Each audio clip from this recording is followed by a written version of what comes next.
Yo, yo, yo, what is going on, everybody? Holy shit. I feel like it's been so long since I've seen you all. I hope everybody's been doing well.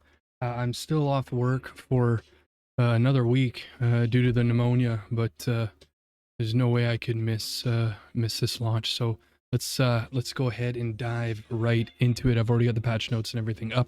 So let's go turn the music off and bury ourselves into this. Let's go, let's go, let's go.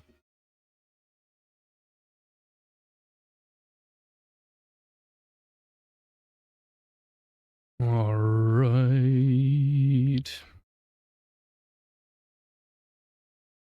Did that? Oh, I didn't move. Should be. All right, let's go. Let's get this going. Finally, patch notes. Shit. Okay, so I'm not gonna bother with any. I'm not gonna bother with any music or audio or anything. All right, let's get into it. So we've got the patch notes for Return of the Ancients. We're just gonna go through the top, work our way down. So let's go ahead and just get right into this right now. Holy shit. Okay, let me see here for a second. Wow, that's just for this? Masters of the Alice, is that another one on here? Okay, so it starts up here and then goes all the way. Okay, all right, let's go. Start fresh in a new economy with the ruins of Aldur League. In each of the areas, ruins of Aldur League, you will find a remnant which allows you to craft an item of your choosing by using runic recipes engraved into the slots of the remnant. That is freaking crazy. Depending on the rune shape used, you will then face an encounter with tough enemies that you will need to defeat, claim your item. Each additional rune shape used to craft the item will increase the number of waves of enemies, adding additional runic modifiers to the enemies with each wave. Remnants start with any number of slots between 2 and 10, higher numbers being much rarer, but allowing you to craft much rarer items. I'm going to make this easy to read. Monsters raised by remnants can drop Verisium metal, a new currency. Okay. So I wonder what this is going to do. If this is just going to be a currency, or is this going to be a crafting? Is this going to be a crafting currency as well? Add a new NPC, Pharaoh, with 4 new quests in the campaign, allowing you to unlock various new crafting features. New crafting system. Okay, here we go. Verisium rune forging. After unlocking Verisium Rune Forging in Act 1, this system allows you to add Runic Ward to your armors by spending... Okay, so this is what the teaser trailer was talking about about a week and a bit ago. Armor lower than 55 gain Runic Ward with no downside. Armors above this level trade some of their regular base defenses for Runic Ward. Okay, so I think this is the one where you've got like the special Calgarian skills, and only those are usable with Runic Ward. They don't use anything else, so that makes sense. Added a new defense Runic Ward. This defense kicks in once you've reached 1 life, allowing you to continue to survive while your Runic Ward takes damage. Runic Ward regenerates independently of your life. Okay, so that's going to be... Shit, that's going to be like an insurance... An insurance policy on your life then, I guess. But I mean, it would depend on how much Runic Ward you're able to get, because say you have, you know, X hit points, X energy shield, whatever, and you take a big chunky hit, I mean, you're gonna have to hope that you get enough Runic Ward if it flattens you out that you're gonna be able to survive that hit. So that'll be interesting to see what happens with that.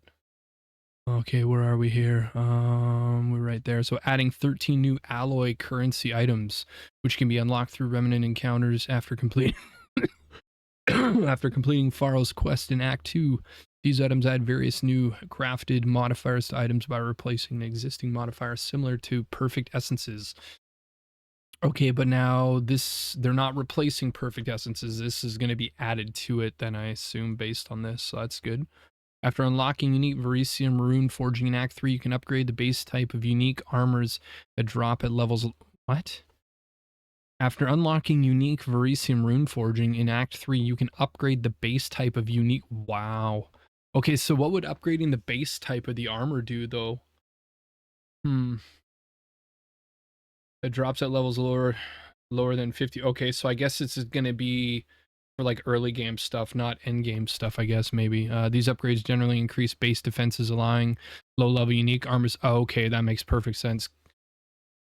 Competitive. Whoa, wait a second. To become more competitive in the end game. Interesting. Okay, unique armors above level 55 can still be runeforged to modify their defenses to include runic ward at the cost of reducing their other defenses similar to the base types. Unique Verisium rune forging has additional properties when used on Calgarian uniques. Okay. Added 13 ancient runes, which can be unlocked to be crafted by remnant encounters after completing Pharaoh's quest and act. Or these runes have powerful bonuses specific to each weapon type. So now I wonder what those specific bonuses are going to be, if they're going to be like prefix suffixes or if it's going to be a completely different type of bonus.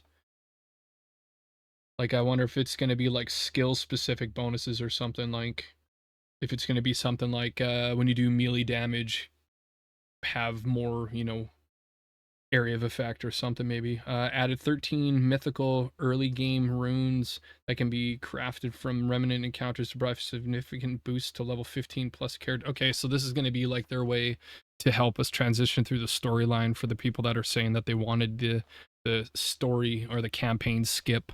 So I guess this is going to be like a quicker playthrough for that. Added 3 fluxes which can be crafted from remnants to transform the resistances of your items from one element to another. Added 15 metacrafting added 15 metacrafting rooms that can be crafted from remnants. Added 60 plus runes that can be created by destroying added 60 plus runes that can be created by destroying a unique to make a rune that gains some of its properties. Okay. So maybe that's going to be used for a lot of a lot of the crappy uniques that people usually junk and don't do anything with. So that might be actually kind of cool. Because some of those low level uniques actually have um, pretty interesting effects on them. So that could be interesting. Added 15 plus runic ward runes that can be crafted from remnants, adding or modifying properties related to runic ward. Added 21 Calgarian skills that can be crafted from remnants. Animus exchange, animus splinters, bitter dead, conductive runes, detonate living. Detonate living, interesting. Okay, so that's going to be a spin on the detonate dead. Interesting. Eternal march, explosive transmutation, fragments of the past, frost flame nova, grim pillars, hollow shell, ley lines, powered by verisium, refutation, remnants of Calgar, repulsion, runic, reprieve, skyfall, triskelion, cascade, verisium, manifestations, and voltaic barrier. Interesting stuff. Added 8 Calgarian supports that can be crafted from remnants, concussive runes, fist of Calgar, healing runes, Calgarian conviction, rune forged blades, runic extraction, runic infusion, and scouring flame. Expedition remnants have been changed into the remnants from the runes of Aldur League. New endgame story set out on an expedition with Pharaoh to explore the ocean as you investigate the tombs of the fallen Calgarians and challenge them to earn remarkable rewards. Seek out the creator of the fallen star. Seek out the crater of the fallen star, a meteor of pure verisium from which you hope to forge objects of immense power. If you can defeat what awaits you there. There is now a hub area, the ruins of King's March, for the ruins of Aldur to the southeast of your starting location at the Atlas. I guess that's probably from what we saw in the teaser trailer where it looks like King's March was destroyed, but I don't think we ever found out in those trailers how it was destroyed. The logbook mechanic has been changed into an ocean exploration mechanic. Okay, we already saw this in the trailer. Using logbooks now available section of the ocean. I like this better than previous. The previous expedition was brutal, especially when you're trying to farm like certain types of logbooks. I mean, I spent tons of hours playing. I think I'm at like 1600 hours or 1700 hours, and I very rarely got logbooks when doing expeditions. So yeah, this will be a nice change. The logbook mechanic has been changed in Ocean this morning. Use the logbook now. So, okay, we already read that. Many new underground areas have been added that can be uncovered during expeditions. Many new islands have been added with the grand expeditions, previously known as logbooks. There we go. Medevd, Vorana, and Uhtred join Orloth as the 4 faction leaders available to fight on the new islands that you discover in the ocean. Defeating Orloff will give you a key that you can use to access the new pinnacle boss for the Runes of Aldur. The new Runes of Aldur challenge includes the first set of challenges in Path of Exile 2. Earn pieces of the Knights of Aldur armor set when you complete 2, 4, 6, and 8 challenges in Rules of Aldur. So that's going to be, I guess, like the challenge mode from PoE 1, where you usually have like your 0 of 40, and each stage you get a piece of the armor set. That's really cool. From the first from the first challenge onwards, and for every challenge after that, you'll receive pieces of the Runes of Aldur totem decoration to display in your hideout. The totem pole permanently showcases how many of the Runes of Aldur challenges you complete during the league. All of your old characters from early access are still present, but a free passive tree refund has been granted due to the changes. We would highly encourage you to join the new leagues to fully take in the changes we've made with the 0.50 update. With 0.5.0, there are standard hardcore solo self-found variations of the Runes of Aldur Challenges League available. They have the same core mechanics and items, and you can create private leagues versions of these leagues. The hardcore variations of Runes of Aldur have parented to their standard Runes of Aldur equivalent, meaning if you die in hardcore Runes of Aldur, you can continue in the standard league. Okay, that makes total sense. Endgame, perfect. This is exactly what we want. The Atlas is now fixed points of interest at specific locations, giving you distinctive objectives that are easy to find.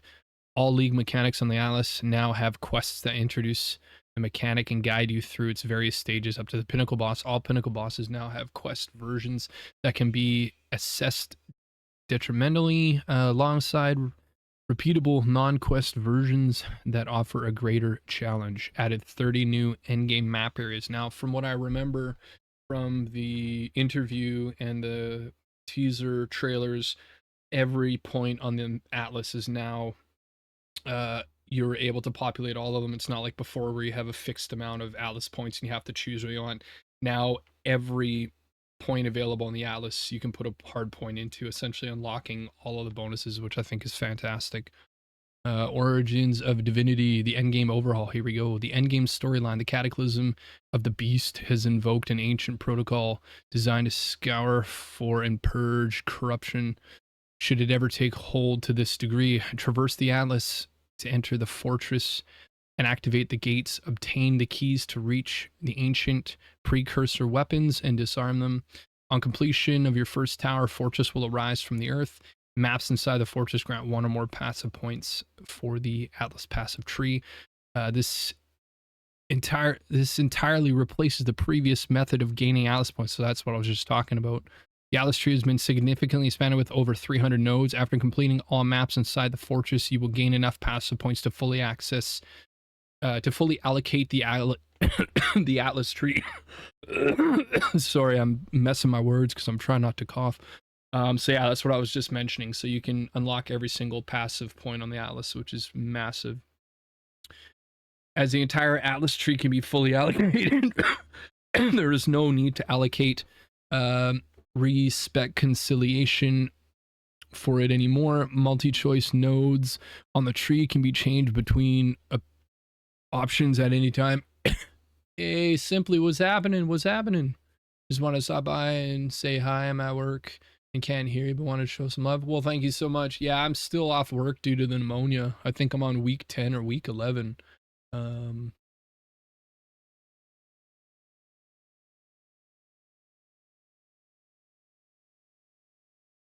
on one second, you guys.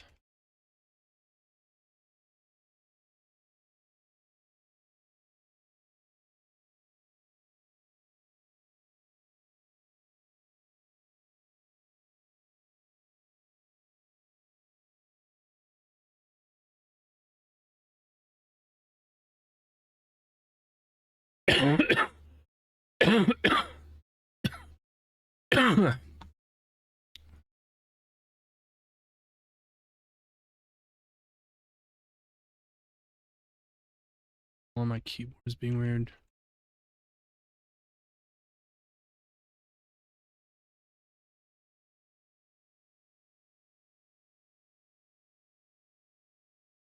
Yeah, I don't know. My keyboard decided to take a shit a couple days ago, and a bunch of the keys, when you press them, they either work or they don't work. It's like super annoying. Okay. It can be changed between options at any time. Wicked, which means there's no gold dump or anything involved in the respec, which is great. Many maps in the fortress have ancient modifiers that add or modify the contents of the maps. Where did I go? I just moved it to contents of the maps. Any maps with modifiers that add secondary content to a map also implicitly add that content to the... Okay, let's read this one again. Many maps in the fortress have ancient modifiers that add or modify the contents of the map. Any maps with modifiers that add secondary contents to a map also implicitly add that content to the map as well. I mean, I feel like that's self-explanatory unless I'm missing something in the wording. Added 40 plus ancient modifiers that have a chance to appear on any map outside the fortress. Added 3 gateway maps. Oh, I wonder if it's because when you... No, I don't think so. That's tablets, not maps. Okay, I was thinking of something else. Added 40 plus ancient modifiers that have a chance to appear on maps outside the fortress. Added 3 gateway maps with 2 new bosses that can be used to access different sections of the fortress. New precursor tower maps have been added outside the fortress. The burning monolith along with the Arbor of Ash have been moved into the fortress. Quest versions of the crisis fragments have been added to 2 enigma chambers inside the fortress. Added 2 new citadel maps with 2 new bosses that drop keys to the new pinnacle boss. Added Arbiter of Divinity pinnacle boss. Maps in the fortress can be alternatively completed by killing the Arbiter of Divinity 5 times to complete different sections of the fortress automatically in order to gain Atlas tree points. Interesting. 5 times. Okay. So that's going to be something that we're going to have to try to farm. Yo, Z, what's going on, dude?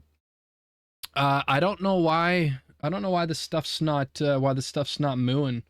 Hold on. Secret sounds. Yeah, I don't know why it didn't moo.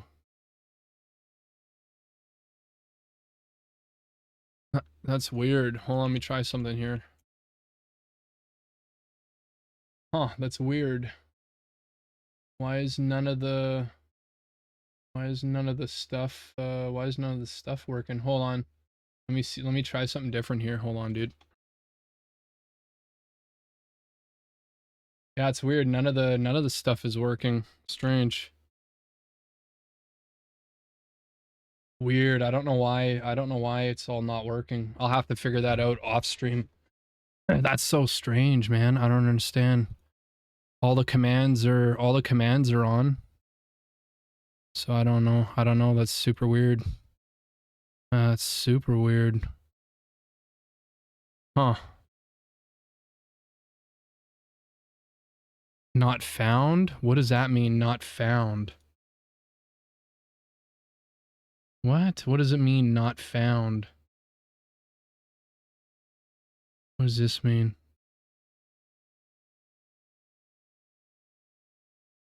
I'm kind of confused here. Okay, I'll have to deal with this after. I'm not gonna... Also, come say hi. How do you know I'm producing? Yeah, I'll have to do this off stream because I want to post this video onto YouTube. I don't want to mess around with this while I'm on stream. It's gonna take a while to figure out what happened. It looks like none of the secret things are working right now, which is strange. Hey man, I'm glad you came by to say hi, dude.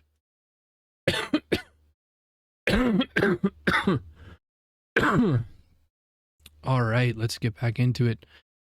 Masters of the Atlas. Alongside the Atlas tree, a new system called Masters of the Atlas introduce Ascendancy style progression for the endgame. Players can align with different masters such as Judo of the Order of Jin or the Monster Hunter Hilda. each offering unique asymmetric bonuses that can be swapped between maps at will, enabling build deafening bonuses. Each master has 12 nodes of which can be selected at the same time. You can change the selection at any time. All 3 masters can be allocated at the same time with quick select buttons to change between master before you run a map. Unlock each row of 3 nodes by performing missions for the masters. New Atlas Master Doriani's science questline is unlocked by clearing a corruption nexus. New Atlas Master Hilda's hunting questline is unlocked by visiting Hilda campsite slightly southwest of your starting location on the Atlas. New Atlas Master Jeddo's spycraft questline is unlocked by completing any anomaly map near the starting location. Delirium. Holy crow, how much more do we have here? Whoa, it's gonna be a long one. New storyline: an ancient trickster god has been unleashed, spreading madness across Waycast. Do you dare to uncover his origins and confront the Dark Fate? See the Ancient's Delirium for more details. Let's click that. Let's see what that's all about. Changes to Delirium.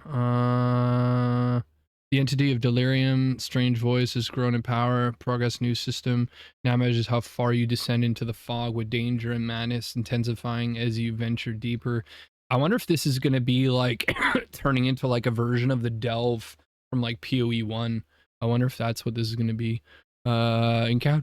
Encountering warped reflections of reality alongside nightmarish foes, those who endure will uncover potent new rewards as well as deeper, more perilous layers of the Delirium. Yeah, it's almost kind of seems maybe like what it kind of sounds like it might be.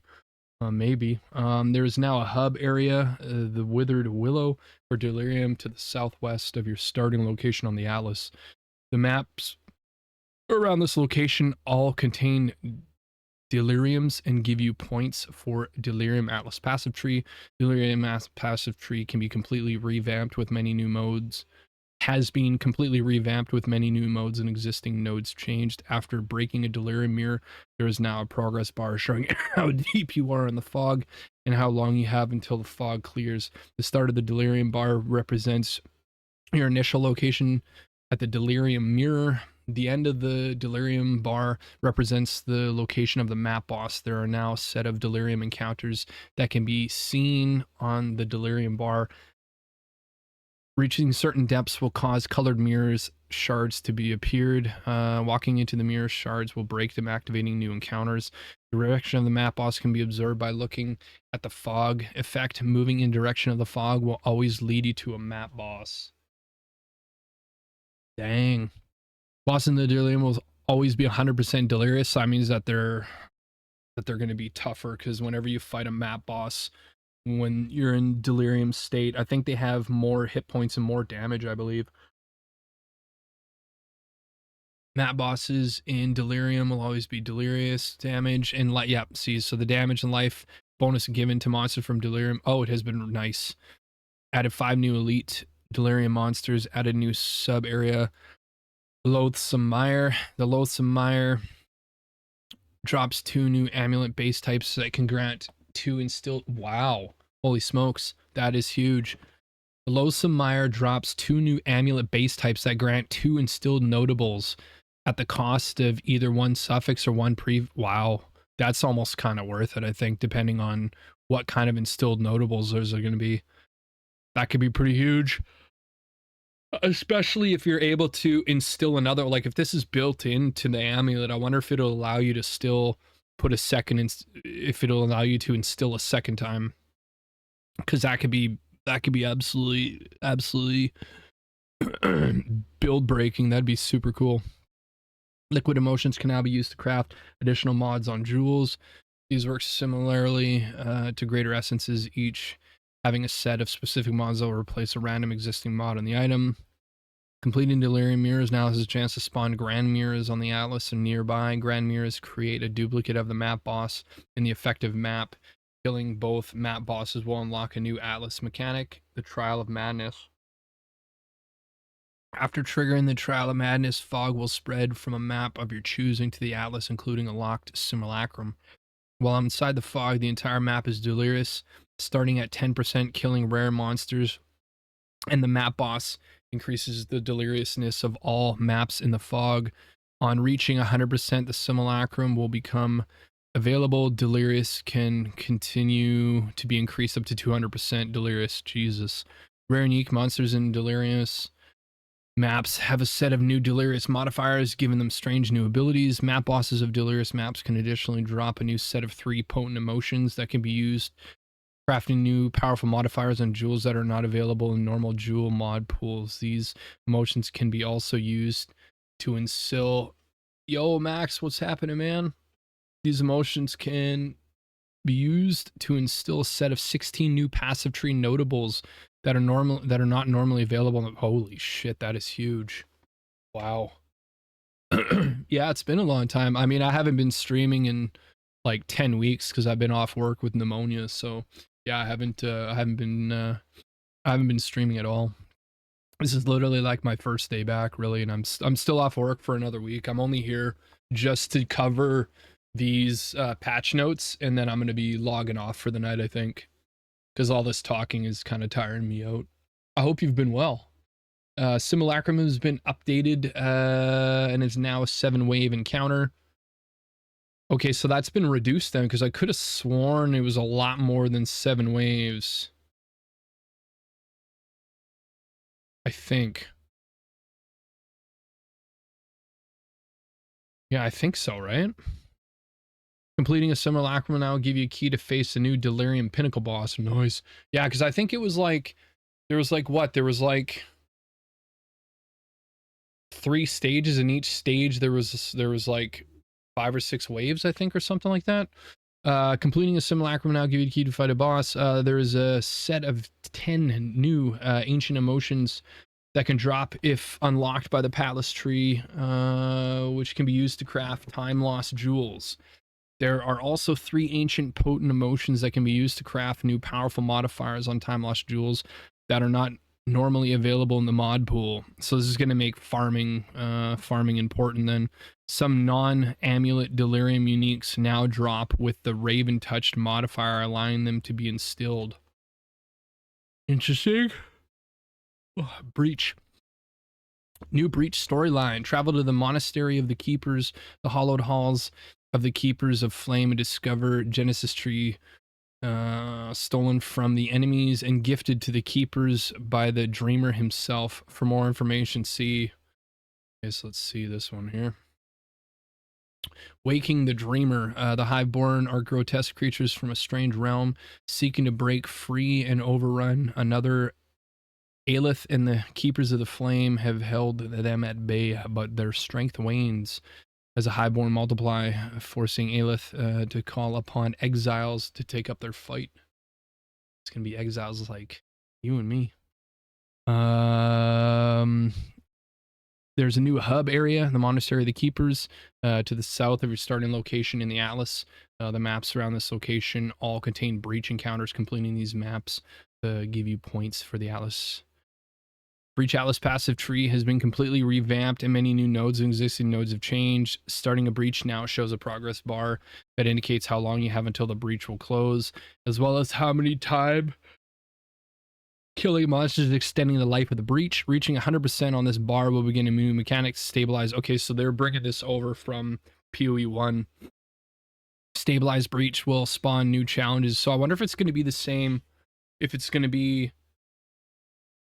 Because there was 2 before. One stabilized breach, you had to fight like 3 like mini like 3 rares or mini bosses, and then one you had to fight like I think he was like the hand of Zesht, or he was like the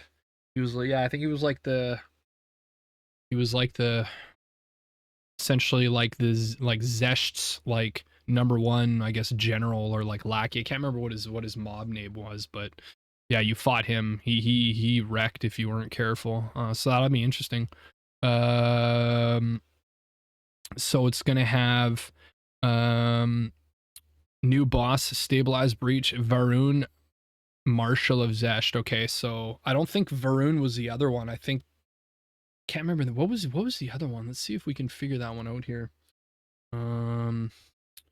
In PoE1, who was the summoned boss into these?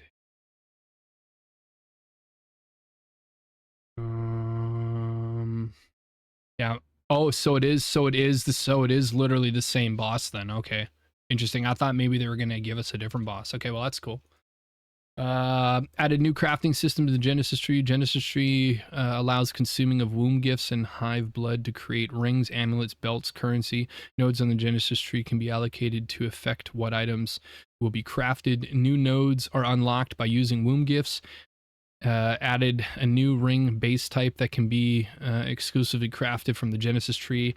Added 4 new base amulet base types that can be exclusively crafted from the Genesis tree. Added 4 new belt base types that can be exclusively crafted from the Genesis tree. Added 4 new set of caster and minion mods that can be crafted onto rings. Wow, that's pretty straight. That's pretty crazy. I was going to say strange. That's pretty crazy.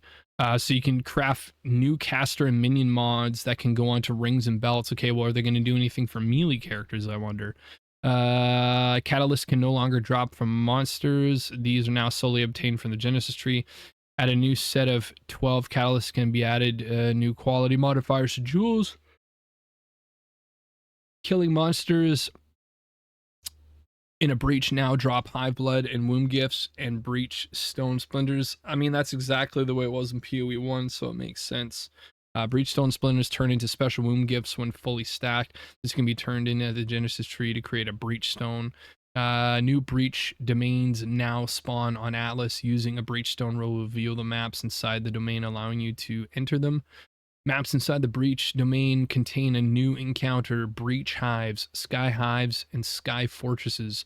Breach hives have a series of walls that can be burned by walking through them. Each wall destroyed is increased the number of monsters. Okay, so this is just like PoE 1.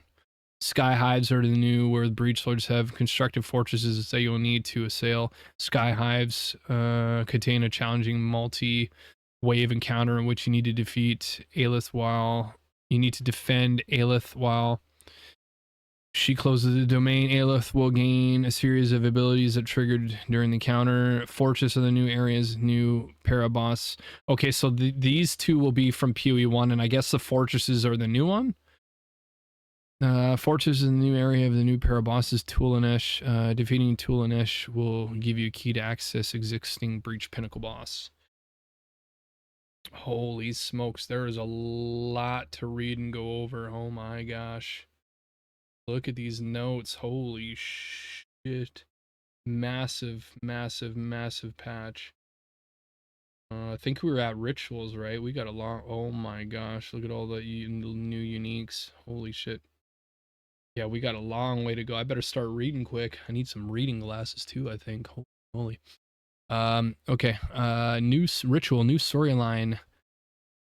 Eofi lingers as a restless spirit bound to the wildwood and searching for one who might answer her call.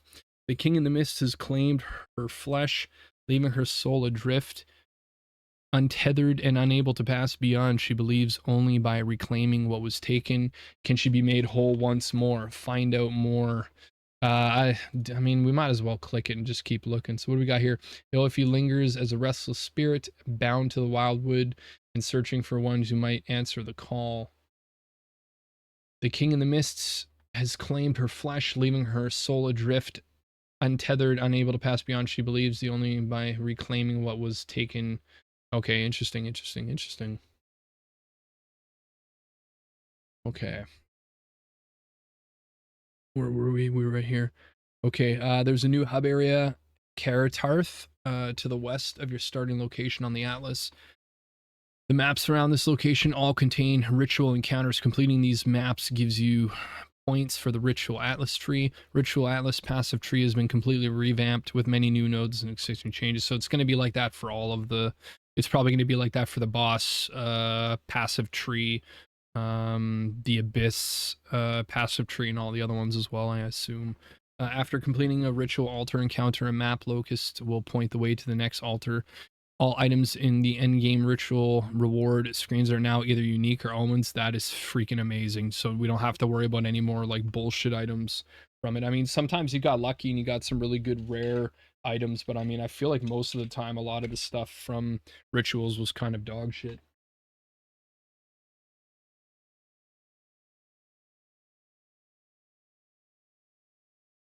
Mm.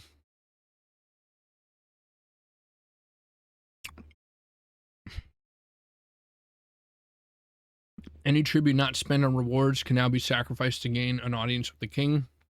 Cool. Killing the king in the mist now drops a new key, the head of the king. This key can be used in Kartarth to begin the Rite of the Nameless.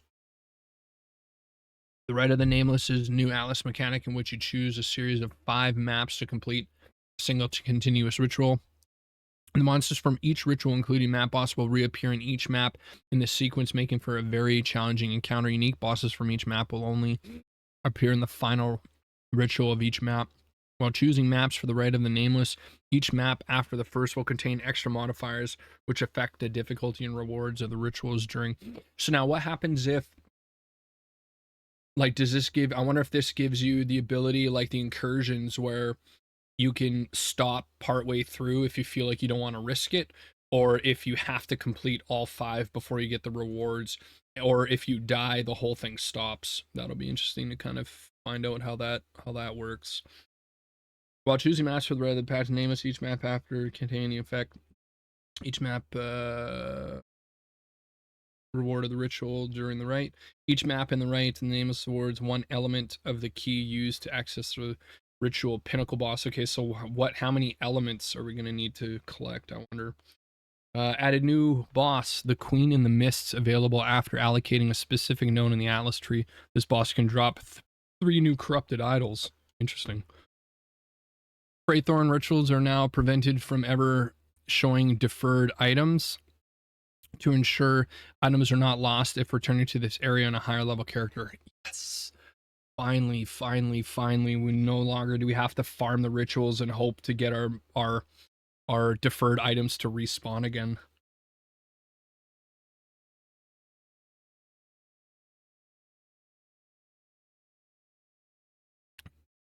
Fate of the Vow move into core. Perfect.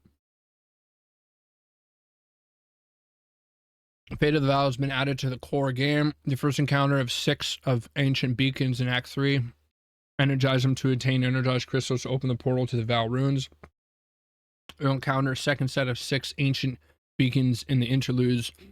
There is now an Atlas passive tree for the Fate of the Vow League mechanic. Adziri Temple can now be found on the Atlas to the northeast of the starting location, the city of Lyravel. Maps inside the city of Lyravel always have energized crystals and grant points for Fate of the Vow Atlas passive tree. There are also new temple precursor tablets that will guarantee Vow beacons in your maps if you want to focus on this league. It is no longer possible to prevent a room from being deleted from the temple, and we knew this was going to happen. We were all sort of talking about it when the nerfs were going to come to the temple, and I'm glad that this is happening. Last league was ruined because people abused it, and the snakes and having thousands of divs drop. It's just, yeah, it was absolutely crazy. So I'm happy with the change. What were we here? No longer possible to prevent the deleted temple. Rooms that must be deleted but have other connections will be turned into simple path rooms. This prevents the snake strategy. The number of rooms in the temple when first starting has increased to allow getting to Adziri more quickly. Rooms can now be upgraded to tier 4 after unlocking this ability on the Temple Atlas tree. This allows more specializations into particular room types and encourages more interesting temple layouts. So this is interesting. Encourages more interesting temple layouts. Now, it is said that the snake strategy has essentially been nerfed. But I wonder if there's going to be other kinds of temple layouts that might be not the same as the snake, but they might be a little bit more farmable. So that'll be interesting to see Reward rooms granted from the console after defeating the architect have been significantly improved with more varieties to unlock and additional to upgrading the rewards of the existing ones. Restricted rooms in the Ziri temple that are accessible will always destabilize upon exiting the temple. Okay, so normally the restricted rooms would just stay up until you connected them. So this sounds like if you don't go into the restricted rooms, they're gone when you leave. Ziri's temple medallions now have their drop rates scaled with the number of paths in the temple in addition to the rooms, previously only other rooms. Room-based medallions can no longer be used inside of an active temple. Room-based medallions now display upgrade information when hovered. Medallions now have descriptive error messages when they cannot be placed. The default maximum number of energized crystals you can now store is increased to 60. The maximum number of, I think it was, what was it before? I think it was 20, I think it was like 24 or 26 before, I think. So that's pretty crazy. Medallions have been increased to 6. Medallions that increase the number of stored energized crystals or medallions are no longer necessary. Nice. So we don't have to worry about farming it over and over again to get the maximum amount of storage possible before you started farming to start building up the crystals. So that's good. The monster level of the temple now factors in the level of the area where the crystals used, the open to obtain.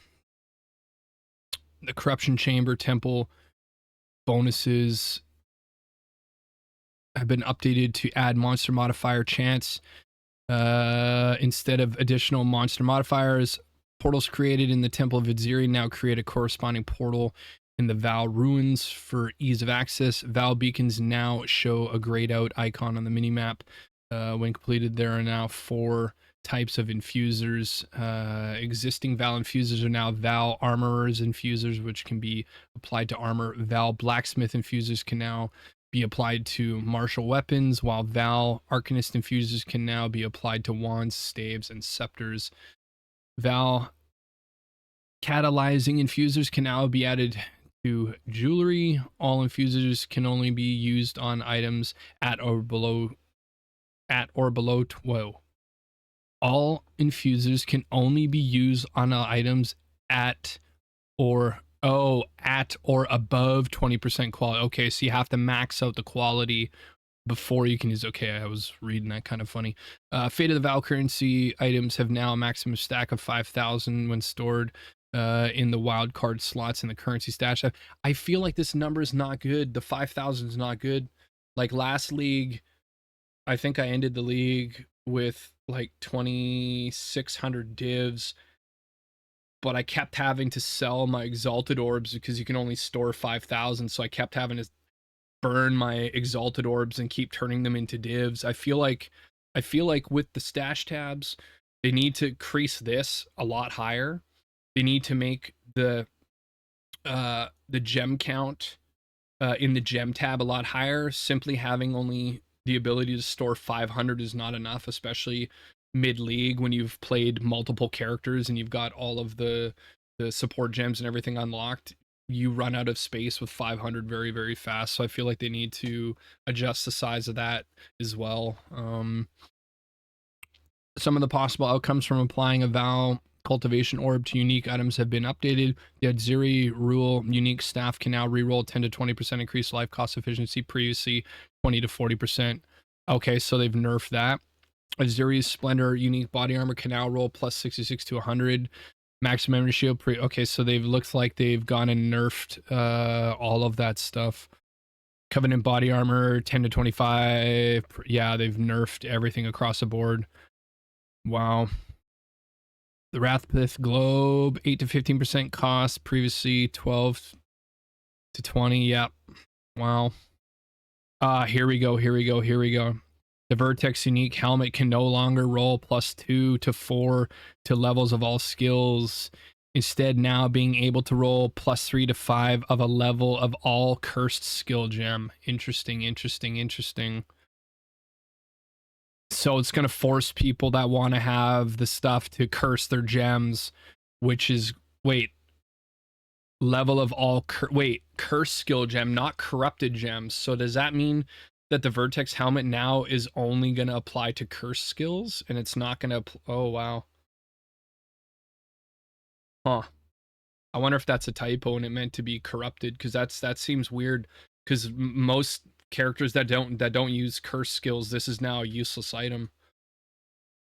Interesting, interesting, interesting. All right, Abyss. There are now larger Abyss cracks on the Atlas. Completing Atlas Abysses will close them and always give you an Abyssal Depths with a boss fight. I like that.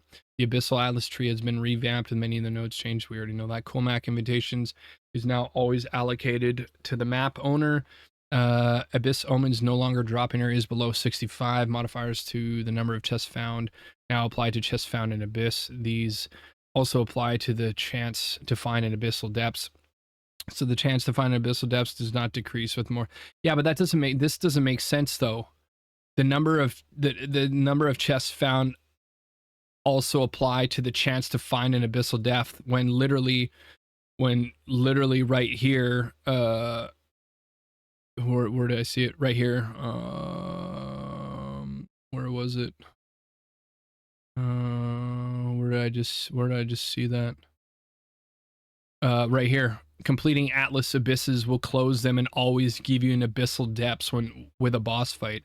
So if completing an Atlas with Abysses always gives you an abyssal, then why would you need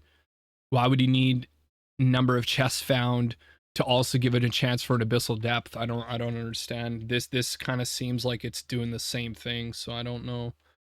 I don't know if I'm missing something in the verbiage, but this literally sounds like it's the same thing. Lithomaniac runes from the lithomantic runes. Abyssal monster modifiers are now active after a longer delay. Expedition League has been temporarily disabled on Standard League due to the integration with the runes of Aldur.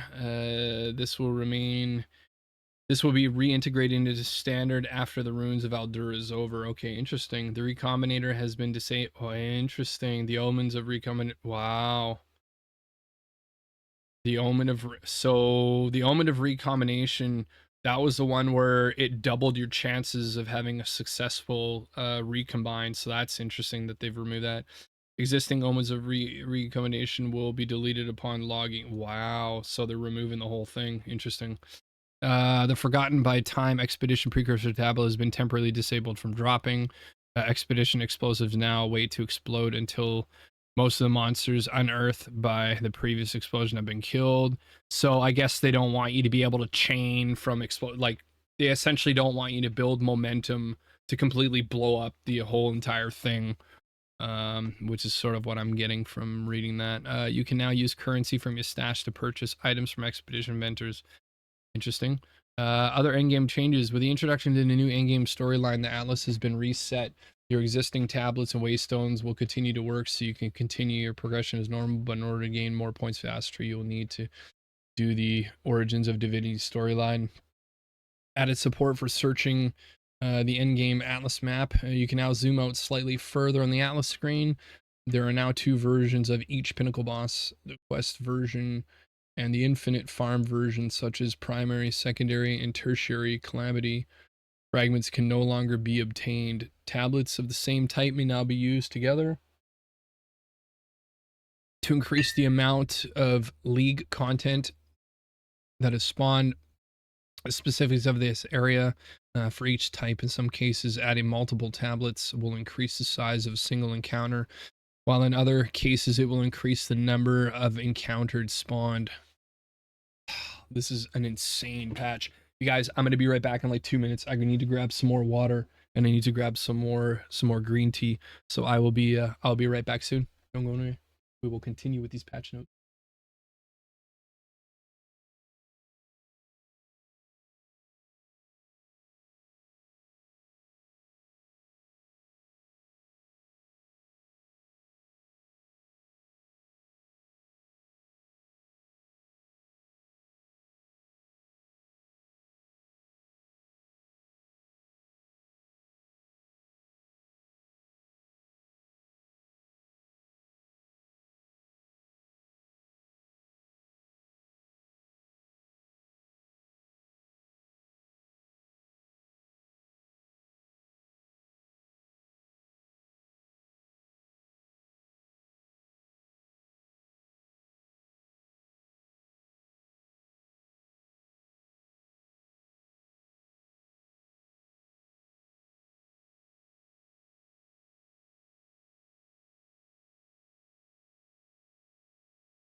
Hello,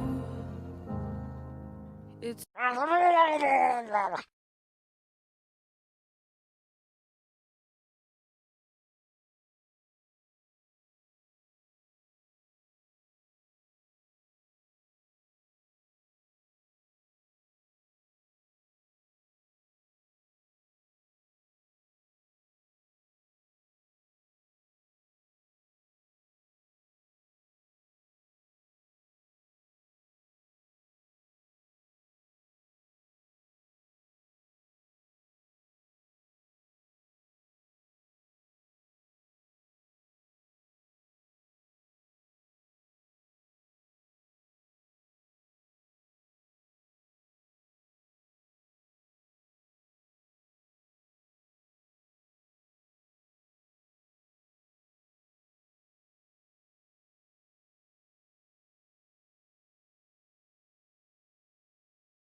hello,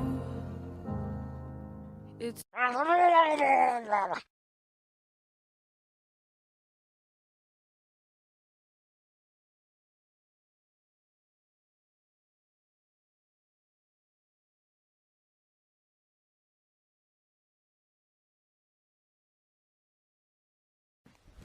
emotional damage.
All right, I'm back, and while the water was boiling, I fixed streamer bot issue. All right. Okay, so back to the patch notes, everybody. Thanks for bearing with me here. Okay, so each empty tablet stop now contributes to the amount of random non-tablets spawned in the league in the content in the area. This means that if all tablet slots are full, you will only see the league content from the tablets you're using. The intent of this change is to make sure that you do not need to complete the Atlas tree for leagues you do not intend to run. I like that. That's really cool. So, like, say you don't want to do deliriums, you just want to focus on rituals, then you don't have to worry about doing those. You can bypass them. That's kind of cool. Waste stones now must be identified in order to activate them in the map device. I wasn't aware that you could activate them without identifying them in the map device. Weird. You can now use orbs of chance on tablets. Okay, so I guess you can have a chance to turn them into what's it called? Into unique tablets. Some items and content now require you to specialize in them through Atlas passive skills, including exceptional items, fracturing orbs, basic and overseer precursor tablets. Tablets can no longer be used on maps that cannot have extra content, such as unique maps. League specific tablets can no longer drop from the map areas, such as Simulacrum, Abyssal Depths, or the Twisted Domain. Lowered the base chances for essences as Merry Spirits, Shrines, Strongboxes, Summoning Circles, and Rogue Exiles appearing in maps, somewhat due to the much larger increase now available in the Atlas tree. Atlas passives that reference maps with powerful map bosses now work with Overseer Precursor tablets, other sources of power map bosses. Adjusted values on precursor tablets to be similar in the same type. Bonuses granted by Waystone modifiers also reduce the roll variance of these modifiers. The following modifiers can no longer roll on Waystones: Barons, Beastly, Bramble, Dorianis, Innervating, Faradoons, Hollowed, of Nameless, Perennials, Rusted, and Sacrificial.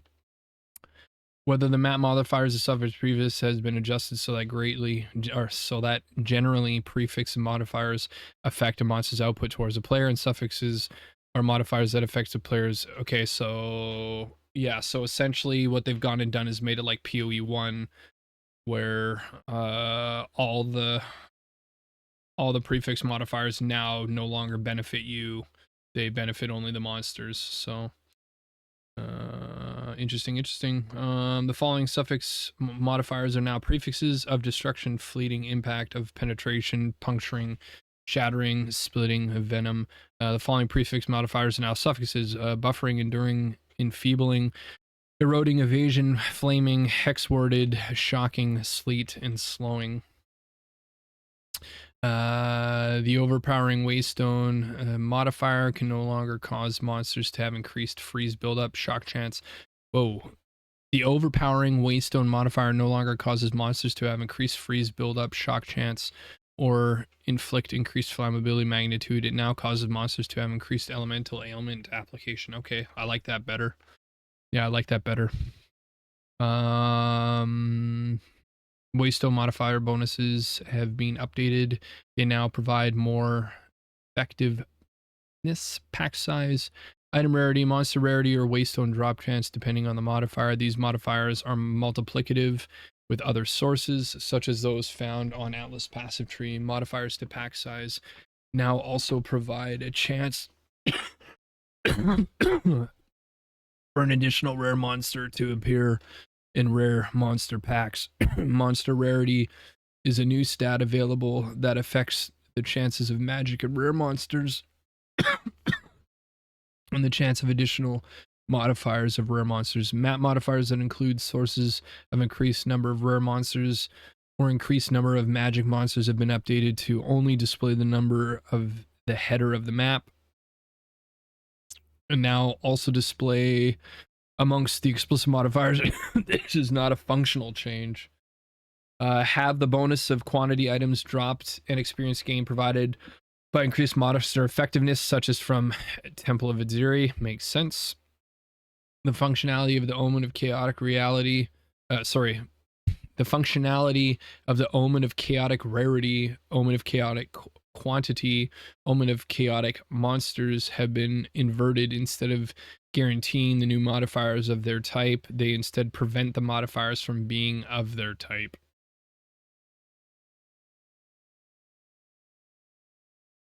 Interesting. So you would use the opposite.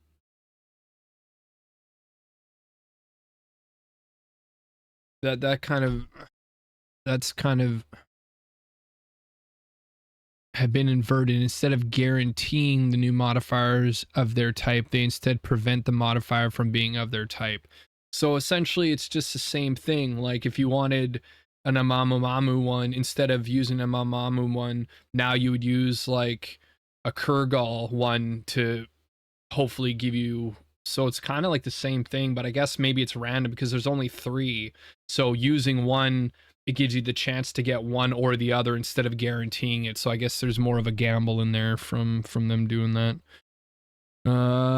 Added the new Omen of Chaotic Effectiveness. While this item is active in the inventory, your next Chaos Orb will place all modifiers on a waystone with modifiers that do not grant. Why would you not want? I mean, monster effectiveness increases their overall, but usually from PoE 1, the increased monster effectiveness would also give you increased loot. Like it would give you essentially better loot. So yeah, I don't know why you would want to reduce that, but okay. Up to 3 of the above omens may be used simultaneously. Very nice. So I guess what that means then is if you wanted, say you wanted to do Chaotic Rarity to guarantee that one, you would just use these 2 at the same time to force that result, I guess is essentially. Have the damage as extra buffs granted from the following shrines: Freezing Shrine, Gloom Shrine, Meteoric Shrine, and Tempest Shrine. A completion of fixed location on the Atlas is now shared with party members. With addition of more varied content on the Atlas map, the size content indicators have been increased by 50%. Waystones have received new 2D art. Okay. Campaign replayability. To improve how long it takes for experienced players to replay through the game in each new league, we've added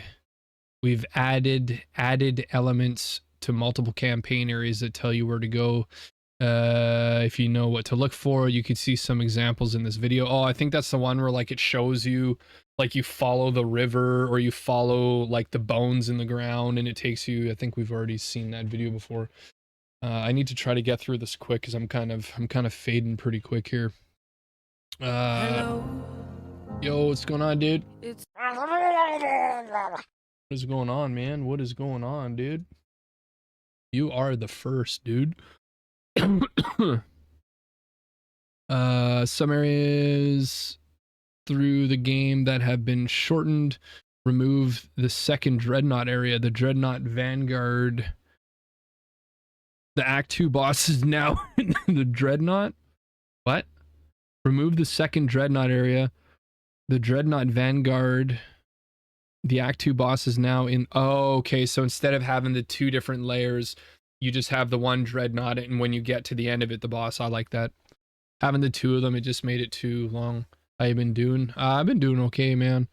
Except for dealing with this aftermath of the pneumonia, man. It's been pretty rough. I think I'm only going to stream. I think I'm only going to be streaming till I'm done these notes, and then I'm gonna log out because it's kind of taken a lot out of me to read all this. I didn't realize when I started the stream that there was going to be this many patch notes to read. Like I'm going to be here for freaking hours, man. This is insane. Fuck. Oh man, it's crazy. Absolutely crazy. Area order in Act 3 has been somewhat rearranged in order to make progression smoother. The waterways levers have been turned into pressure pads that you simply need to walk over. I like that. Because that makes it quicker. You just walk over and it does it instead of you having to sit there and then the monkey hits you and you got to redo it again. The waterways levers have been turned into pressure pads that you simply need to walk over. Final part of the lever has the water pre-drained. Monster density in the second half of the campaign has been reduced, especially in the interludes, to allow getting through these areas more quickly. Player changes. Bleed damage on players is no longer increased while the player is moving. Okay, so does that mean that the aggravated bleeding is also not going to apply to monsters then? Or only us? And I wonder if this is because maybe, I wonder if this is foreshadowing later in the patch notes that they've changed how Chaos Inoculation is going to work. Maybe Chaos Inoculation is no longer going to be bleed immunity as well, which would make sense because now if you take bleed damage, it'd be worse if you take bleed damage and you take damage while moving. But that wouldn't make sense because if they remove the bleeding from Chaos Inoculation, then essentially you're toast because bleed, I believe, bypasses energy shield. So you would just instantly die because you'd have 1 hit point. So maybe that's not the case. This change does not affect bleeds players apply to monsters. Okay, well, there we go. The maximum runic ward is now added to your starting Ardor while beginning the trial of Sechamus. The defenses keyword is no longer in use. Existing use of the word defenses now explicitly refers to armor, evasion, energy shield to make it more clear that these modifiers do not apply to runic ward, resistance, block.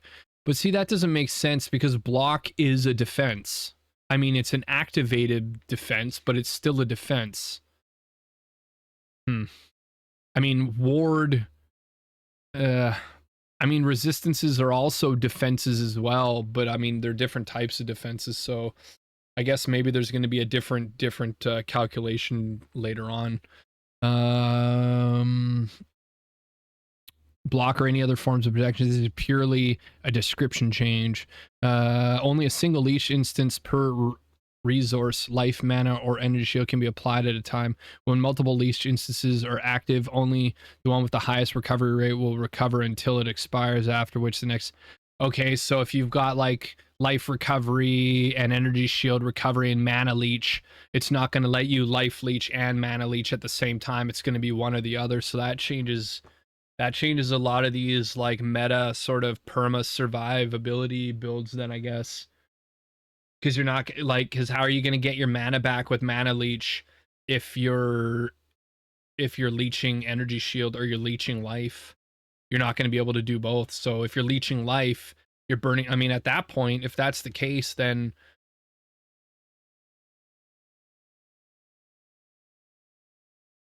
I guess everybody would be running mind over matter, right? Where you don't have any... Isn't mind over matter where you don't have any mana and it goes straight to like life consumption, I think? Or you would use the nodes on the druid side to do skills, use life instead of mana. Yeah, I think that's what it is, right? Mind over matter. I think that's the mana one. Actually, let's go take a look at what that one is. Let me see here. Path of come on, stupid keyboard. Path of building UE2. Let's go ahead and open this up and take a look at what that node is. Okay. Let's just go for the tree. Let's go import builds. Let's just go and do a new build back. New. Okay, so let's see. Mind over. Did they remove that one? Mind over. There it is. Mind over matter. Oh no, that's all damage taken from mana. So where's the one where it's mana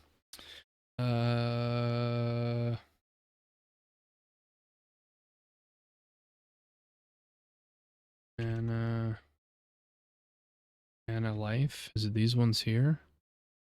Increase life cost of skills, increase, but I thought there was like a permanent one where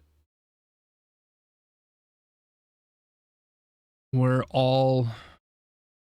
I thought there was one where it was like all of your... Yes, this one here, blood magic. Sorry, that's what it was. Blood. I don't know why I was thinking it was mind over matter. Stupid. Yeah, so I'm assuming now people are probably gonna run blood magic, because if you can't have mana recovery at the same time as life recovery, then choosing to recover life for survivability would be the forefront. And if you're doing that and you can't sustain your mana, then you're screwed. So blood magic, I assume, is probably going to be an implicit that most people are going to run then, if that's the case. Because if you're constantly doing damage and you're constantly leeching life, it says that only until that leech is over and the next highest one takes over. Well, if you're constantly leeching life with damage, that one's going to supersede any of the other forms of leech. So literally you're never going to leech energy shield or mana at the rate you're leeching life. So this would have to be a must then, I guess. And then just stack crazy for hit points. But I mean, for most builds, that's going to be really tough to get to unless you're on this side of the tree. Like monks, you're at a disadvantage. Unless you wanted to do what like some people do in the league, where they just scoot on the around the whole outside of the map to go and get I don't know why I'm allocating strength. It's kind of weird. Let's just see how many points it would take to get over there if we went this route, because I know some people do that, especially with like the adorned the adorned jewel. So let's see like how many points this would get to. So 54 points out of 123. I mean, it's not that bad. And this is going from like the Huntress too, right? So so we go here, we go here, we go here, and we go here. So let's go and take off. What the hell? No. Seriously, dude? Oh my god, that's so fucking annoying. Pardon my language, sorry you guys. This is gonna go on YouTube, so I gotta watch what I say. I'm not gonna sit there and try to bleep the stuff out. Why does it keep fucking doing this stuff? What's going on here, dude? This is so annoying. The hell? Oh my god, this is fucking so frustrating. Why does it keep... Oh, I'm an idiot. I'm so dumb. Sorry, you guys. I didn't even realize that I wasn't on the monk. That makes perfect sense. I'm an idiot. Sorry, ignore me. Ignore me. Okay, let's go with this. Free for decks. Yeah, because we might as well take a little break from all that annoying reading. Come on, man.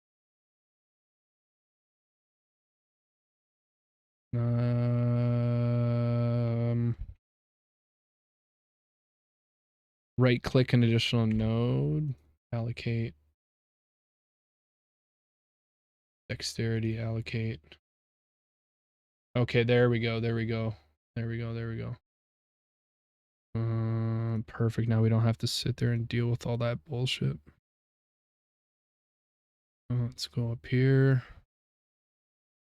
Okay, so that gives an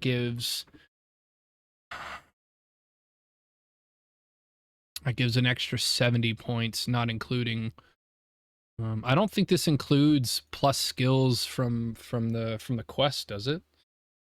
I think it does, actually. I've never actually paid attention to that.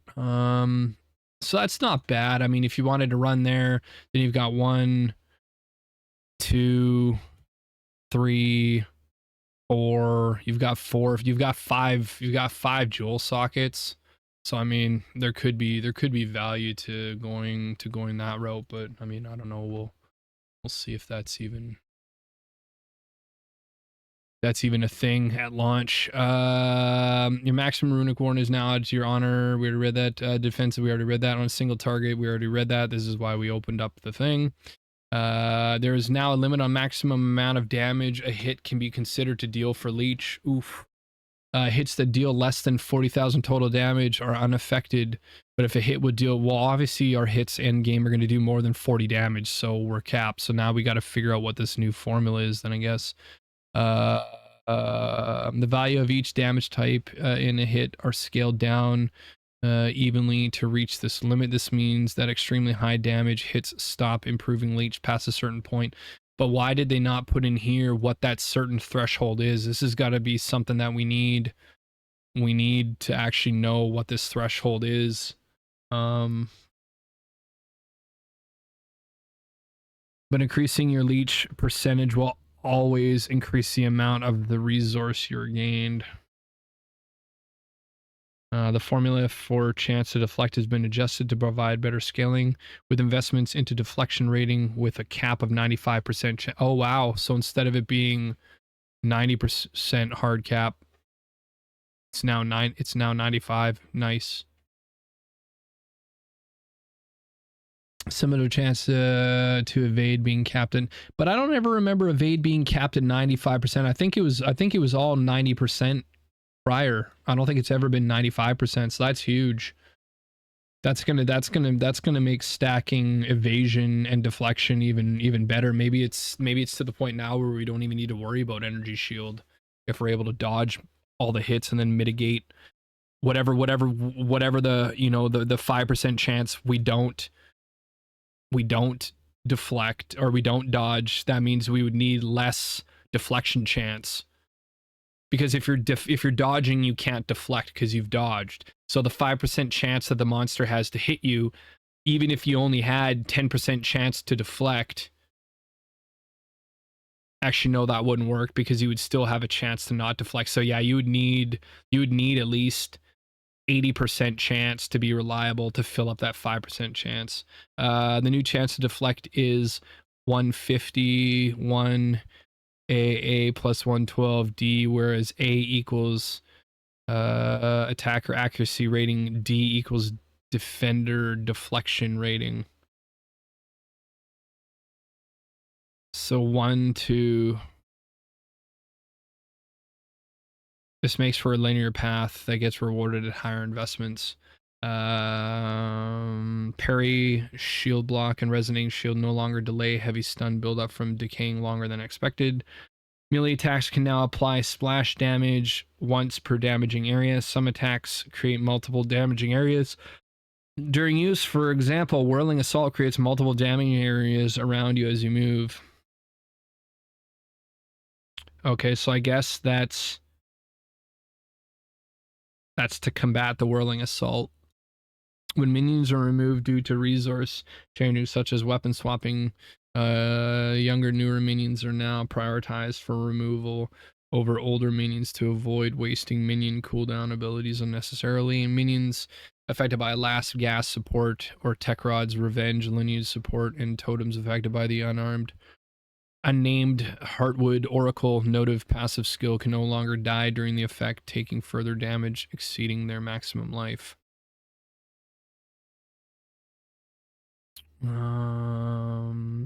Stats worded as when you collect Remnant no longer give you the benefits of these stats when an ally shares the effects of a Remnant with you.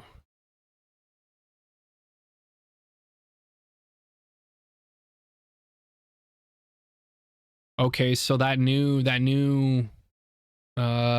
helm, the low-level helm upgrade that they changed, I think that was the one where when you collect remnants, it now gives them to your allies as well. So now if you collect remnants with that helm, you no longer get the benefit of those collected stats when an ally shares the effects of the remnants with you. Updated the name of the buff that Trinity grants to Affinity, as Resonance is the name of a keystone passive skill. This is purely a description upgrade. Archon buffs are no longer inherently lost when you attack. Fucking finally. This is now property of Elemental Archon specifically. This is now a property of Elemental Archon specifically. Yeah, this is perfect because last season I was playing around with trying to do Archon buffs, and I would get the Archon, I would be in like the Archon form, but then it's the thing was interesting when you look at it, right? Because when you go here and you look at Archon, right?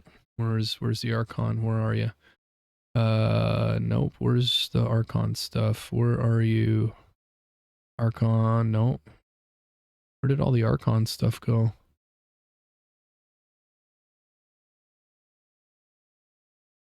I don't think this is gonna work. Yeah, this is not gonna work. We would have to load the game. But anyways, in the game it said you lose Archon form whenever you used a non-instant attack. And what didn't make sense to me is a non-instant attack would be attack that's not instant. Well, most melee attacks are instant attacks. Like on a monk, your strikes are instant attacks. But when I was trying to use Archon form on a lightning monk, it kept dropping me out of Archon form and I couldn't figure out why. So I wonder if this now is going to be...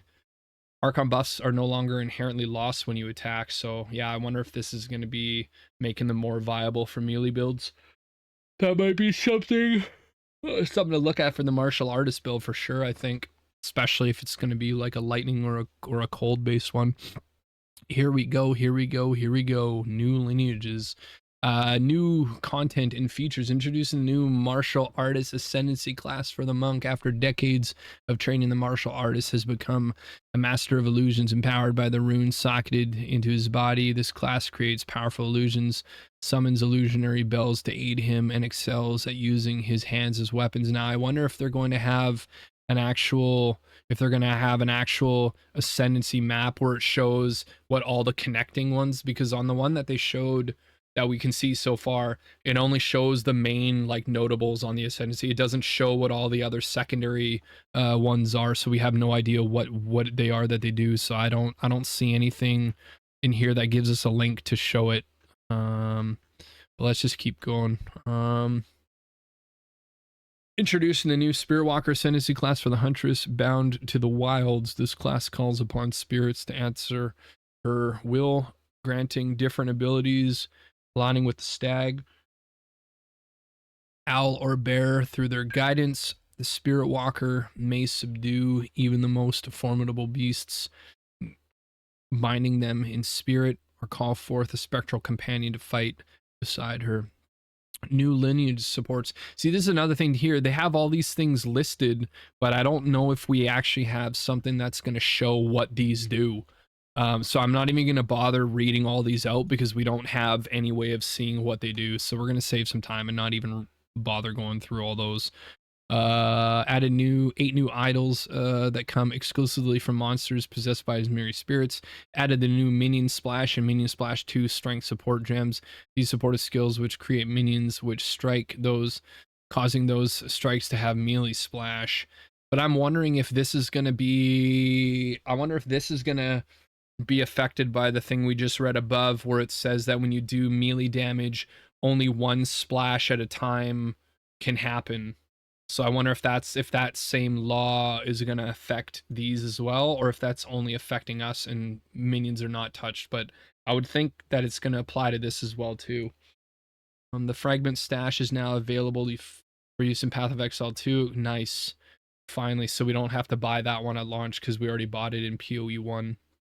Which is why I think buying stash tabs is the best thing for you to do with your money in Path of Exile over doing transmogs, because GGG has an incredible way of making the stash tabs work in both games, which is fantastic. So big hats off to them.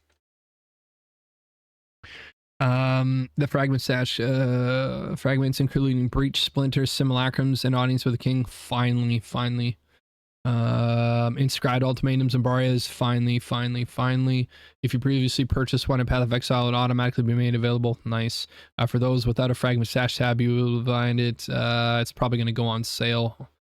Added support for build guides. Community creators who write build guides can now create build files for players to download when selecting the game client. These will show you everything you need to know for the build. So if you didn't watch the video for this, essentially what it does is when you apply it to a character, your account, it'll show you I guess it shows you like a faint line of where you're supposed to go.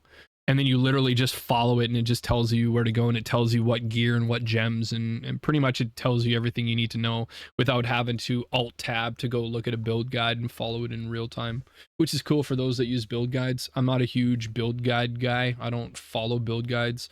I'm not even really good at making build guides. I did post all of my seasonal characters this season. Actually, I did post to, let me see if we can find it. Actually, we have the thing over here.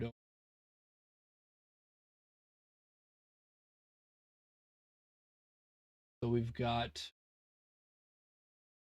Control C, and we've got Control V.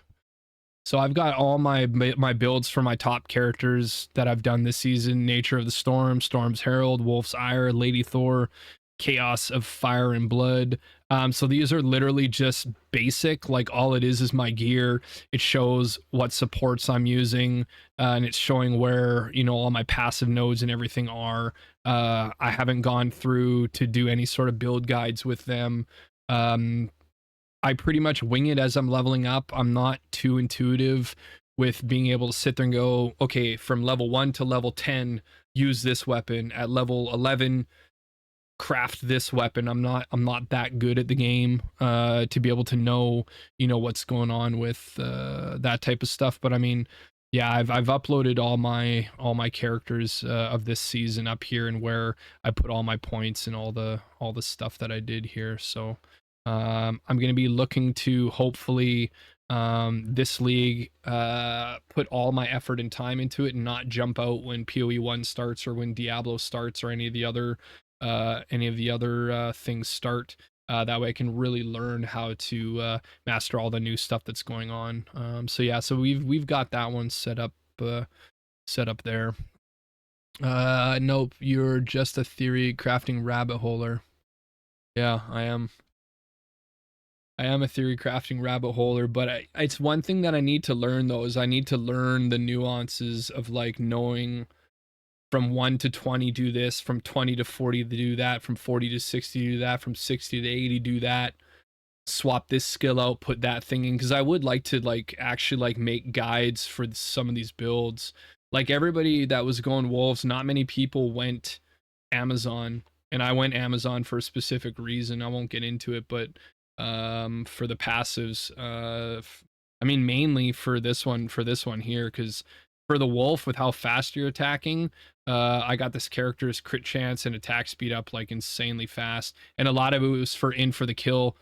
So you've got the open weakness, and then you've got the predatory instincts, where you do 50% more multiplicative damage against enemies with open weakness, and then you get the increased movement speed and 40% increased skill speed while in the presence of an enemy that's open weakness. So doing all of the attacks, it was super fast on this character, whereas a lot of other people, they went the route of going like the druid, or they went the warbringer or the titan. I opted to not go that route, and I felt like this character did really, really well. So I'm happy with how this build turned out. So, but anyways, let's get back to the patch notes. That's neither here nor there.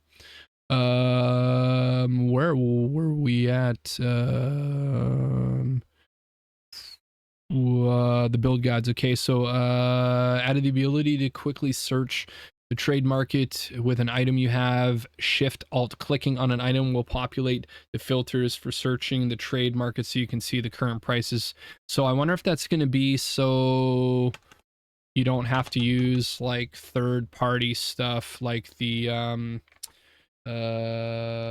like these ones here. Where are my quick links for them? The Awakened PoE trade and Exiled trade. I wonder if maybe that's like their version of a built-in of that. I still think that these ones are probably going to be more superior anyway, for your gameplay. I highly recommend these. Exiled Exchange 2 is for, I believe this one is for PoE 1, and I believe Awakened Trade is for, no, this one I think is PoE 2, and I think Awakened Trade is PoE 1, but I can't remember. It's been a while. I haven't played PoE in like almost 2 months or 3 months, so yeah, it's been a while. Okay, where are we here? Added ability, quick search market, in party play. You can now quickly revive any fallen party members after defeating the boss. You can now skip dialogue sequences with NPCs by pressing escape. Yes. Add a reforging bench to the entrance of the Trial of the Sechemus. Nice. Continued to incrementally improve the sound, art, effects, and environments. See, this is all fine and dandy, but we need, please, GGG, if you watch this, I don't think you're going to watch a small, tiny streamer like me, but if you happen to do, all these great improvements with all the visuals is fantastic, but we really need attention put towards the optimization and the quality of the game performance. Like with all the crazy spell effects and everything, the game is really resource heavy. It pigs resources, and with multiple players in the game, it lags like crazy. And having, you know, strong video cards, RAM and processors, and, you know, M.2 drives and all that stuff is not enough to have any effect on it unless you run your game resolution a lot lower than what your system was designed to handle, which no game you should have to do that. Like if you set up your game in your system to be a powerhouse for 1440, you shouldn't have to run the game at 1080p just to avoid the effects of that. So I really hope that there's something in the pipeline coming to address those issues, because the game is so beautiful, but as soon as you start getting into like a lot of spells or even like a lot of melee action going on, all of a sudden it's just the game seems to trip over itself. So hopefully, to go along with these improvements in sound and effects and environments, there's also going to be change, because I haven't seen any of the patch notes yet since 0.1 where there's been any mention of optimizing the game. Like, we're still having issues where some people have to switch to Vulkan instead of DirectX. So I really hope there's something planned to address those issues, especially before 1.0 is launched. But maybe the whole point is it's not doable until the full game is released, right? Which is understandable. So I guess we'll have to wait and see. Acolyte of Chulia Ascendancy changes. I really hope they're not buffing it, because it would make no sense to come out with a brand new Ascendancy and then buff another Ascendancy. Because I tried playing Chulia back in, I think Chulia was 0.3 or 0.2 Chulia came out, I think. And at the time, I had a funky build and it was fun, but it was doing no damage, so I kind of abandoned it. But it was a really fun build. So let's see what it says. The Into the Breach skill granted by Waking Dream notable passive skill now grants leech 20% of your maximum life to when you collect a red flame of Chulia, previously 15%, and 20% leech of your mana. Okay, so it's upped by 5%. I mean, that's not really game changer. The wording of Into the Breach skill has also been updated to clarify behavior ranges related to Flames of Chulia. So I wonder if that means that they're making it so that, okay, here we go right here. Into the Breach now applies modifiers to remnant pickup range, to the range at which Flames of Chulia can be seen. There's a purely visual change.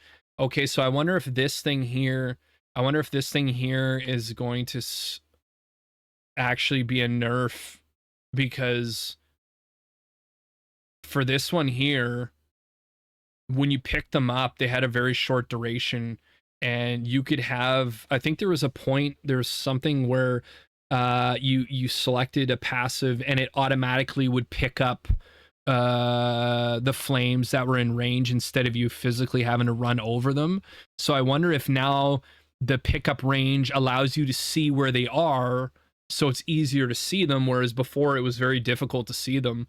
But now increased range for picking up remnants is no longer going to affect it, is how I look at these. Because it says updated to clarify behavior ranges related to Flames of Chulia. Interesting. Blood Mage. Here we go. Is this gonna be the nerf, or are they getting a buff? The Vitality Siphon notable passive skill now grants 20% of, wow, seriously? So Blood Mage is actually getting a buff. Holy shit. Wow. But see, I don't think that this even really matters though, because we already learned earlier that leech is capped out based on your damage output, and the only way to get more leech is to have more. But I mean, still, they're at a 10% advantage over everybody else, right? So yeah, it sounds like they got a pretty solid buff. Chronomancer and Gemling Legionnaire, these ones are going to be huge. The Rapid River notable passive skill has been removed. Its position has been taken now and again. The now and again notable passive skills have been reworked. It now grants cascadable spells, has a 20% chance to echo. Repeatable spells have a 20% chance to repeat. So now what happens if you use echo with a repeatable spell in it? Would you gain benefit from both?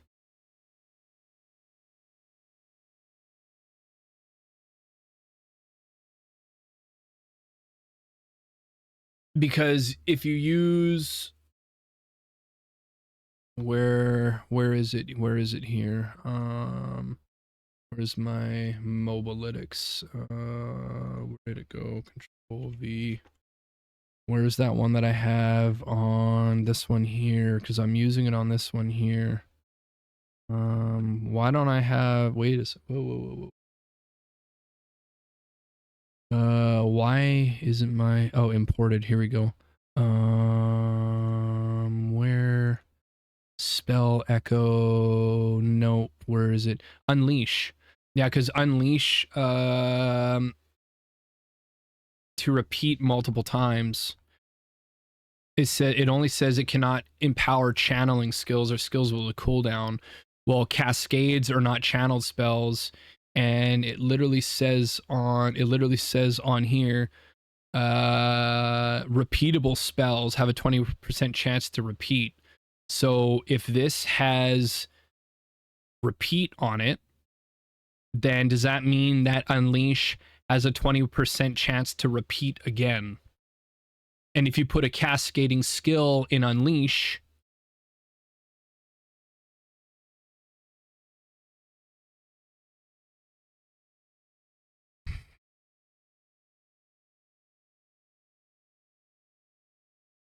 because on this character here, I'm using Fireball, but I'm using the Ascendancy that makes all your fire skills, or is it something on here where it's like all your fire skills do chaos damage instead, and then I'm using Unleash to give me massive amounts of fireballs. I think I'm doing like 3 or 4 fireballs, and when those fireballs are hitting, it's causing them to spread out and cause even more projectiles to fire out. So yeah, interesting. It'll be interesting to see if that actually works, if it coincides with that. The Unbound Encore notable passive skill has been taken the previous position of now and again. The ultimate command notable passive skills are now requires Unbound and Core. Added new phase form notable passive skills, preceding footprints in the sand. Phase form grants 30% less damage 4 seconds after being damaged by a hit. Take 30% of the hit's damage. But what this sounds like, so I was watching some of the guys streaming yesterday live, and they were all talking about this one here and the wording on it. This to me sounds like it's going to be permanently 30% damage reduction, and for 4 seconds after being damaged by a hit, take damage equal to 30% of that hit. So what it sounds like is a good and a bad. So you gain a static 30% damage reduction 100% of the time, but to offset that, essentially you're going to take double damage. So you're going to be hit by this initial hit, obviously the damage of that's going to be mitigated by whatever defenses you have, but you're going to take that hit, and then 30% of the damage from that hit is going to get applied here. So let's just say you got hit for 150 damage. It mitigated it down to 100 damage. So you're going to take 100 damage off of the initial hit, and then 4 seconds after that, you're going to take another 30% damage from that hit. Now the question will be is, will that 30% damage from the hit then be reduced by the 30% less damage and whatever resistances and armor you have that further reduces damage? That's where everybody was talking about not knowing how this applies, because there's a little bit of terminology that's kind of missing from here, I think.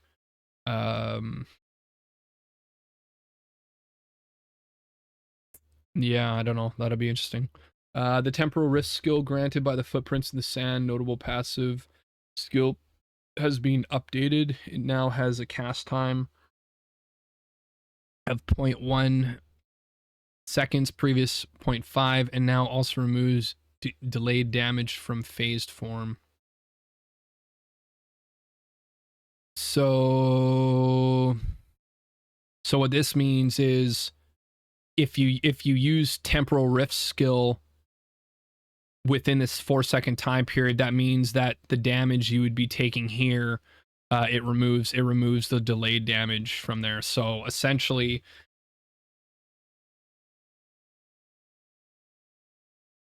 and they're increasing the cast time of that, so that's almost giving them their cake and letting them eat it too. That's huge, actually. The inevitable agony skill granted by inevitable agony passive has been reworked. It is now no longer a curse and has a 2-second cooldown. The debuff is now a life loss effect instead of secondary hit damage, and the debuff amount is now that makes sense, because maybe by using this thing here, it would reduce the damage that you would take from that. Maybe the debuff also now instantly calls enemies when total life loss reaches calling strike threshold. Now grants debuff target loss equal to 25% of hit damage dealt to them, while debuff previously 50%. So there was a nerf to that then. Enemy curse effectiveness no longer applies to this skill, meaning unique enemies have the same effectiveness as previous, while other enemies have less. Debuff duration is now 12 seconds previously. Okay, so that got improved. Quality now grants plus meter initial cast radius, previous zone erupts after reduced delay. Sense of time granted by the quicksand passive now grants 1 to 60% increased skill speed. Holy shit. So that's going to be viable for both spells and melee. Wow. That changes a lot of things. Holy shit. I mean, fuck. 60% increased skill speed. Wow. The crystalline potent notable for Gemling Legionnaire passive now has been removed. Added new notable passives. Essence of Virtue. This grants the Virtue's Bearer skill, which, while active, conjures a gathering barrier that accumulates protective gemstones of each attribute type over time, but loses a random mote. I thought this was supposed to be per ailment type, not attribute type. I thought it was originally in the video, I thought it said ailment. The advanced thermagy notable passive skill no longer grants the diametism skill, and instead now grants gem quality. So we remember this from the video we watched yesterday on most of the live streams. So essentially what's going to happen is quality that you have on skills now grants each skill gem in the game now gains an additional quality stat. So say you have let's go ahead and let's go just for sake of context. Let's go here, right? And let's go and look at this one right here. So we know that additional quality effects from quality gives increased meters to vine length.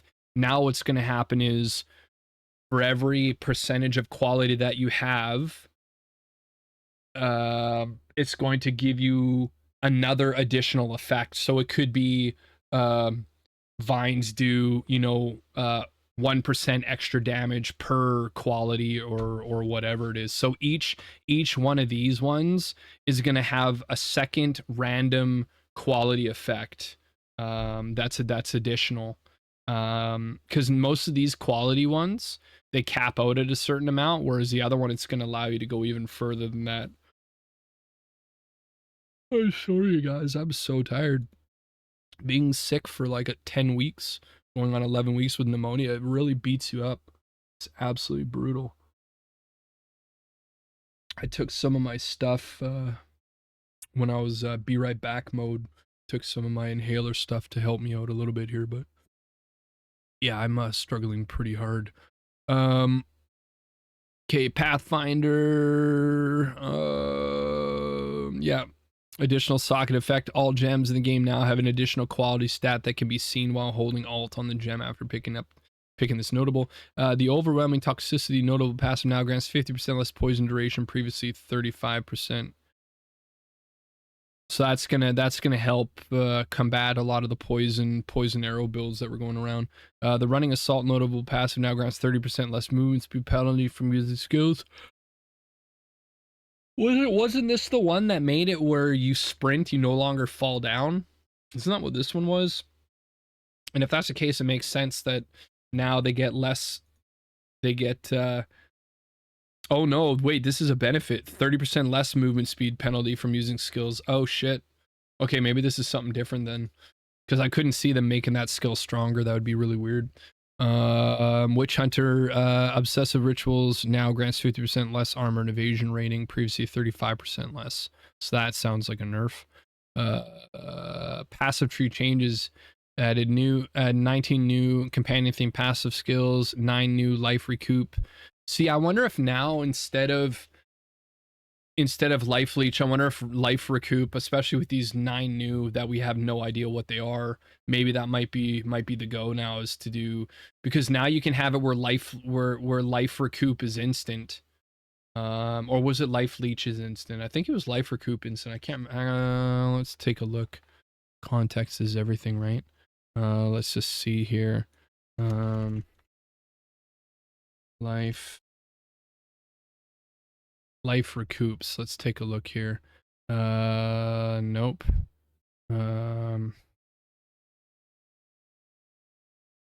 Let's just go recoup. Let's see here. 5% damage taken recouped his life.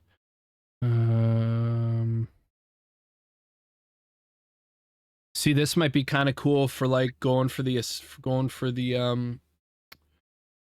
martial artist, because one of the ascendancies is to have illusions of yourself while you're channeling, and now you can move while channeling. So if you're channeling, essentially you're turtling. Now you're taking damage as recouping life. So, but I could have sworn there was something that was life recoup instant.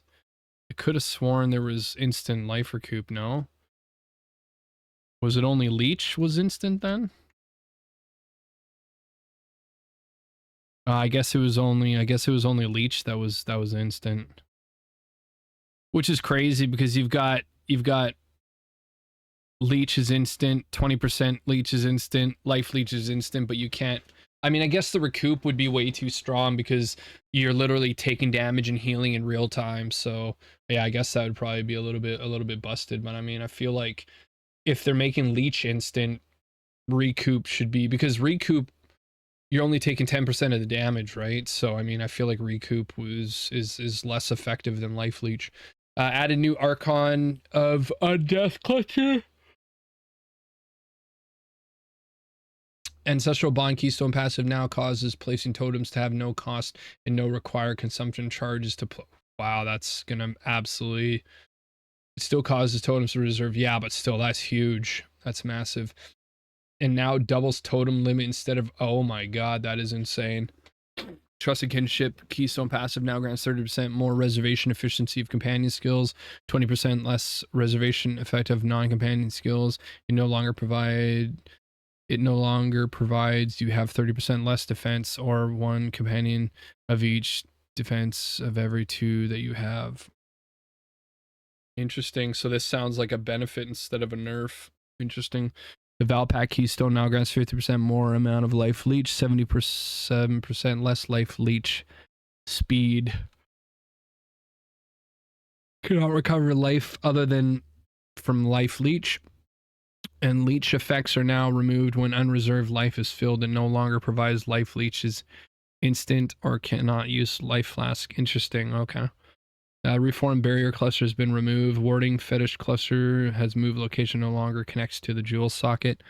The storm charge and breakpoint cluster no longer connected to jewel socket. The adamant recovery notable passive been replaced by fortified aegis, which grants 100% increased armor, evasion, energy shield from equipped shield. The arcane mixture's notable passive now grants 10% increased cast speed if you've used a mana flask. Bastion, instead of 25% energy recharge flame. Bastion of the Forest notable passive now grants 10% faster energy shield recharge. So that's been reduced. Casting Cascade notable passives now grants 6% cast speed for each different spell you've cast in the last 8 seconds, previously 4. So now they've extended the duration of that. The Chakra Breathing notable passive now grants 20% faster energy shield recharge instead of 1%. Increased energy shield recharge rate per 4 dexterity. Commanding Rage notable passive. Skills now grant increased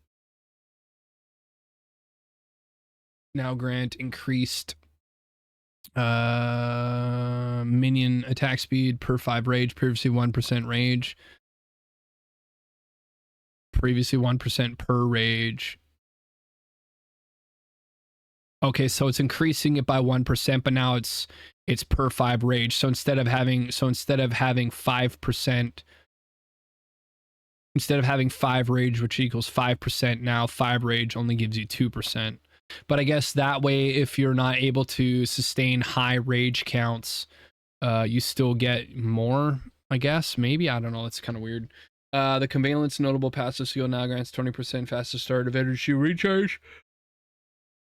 Previously 40 and 10% reduced energy recharge rate, previously 15.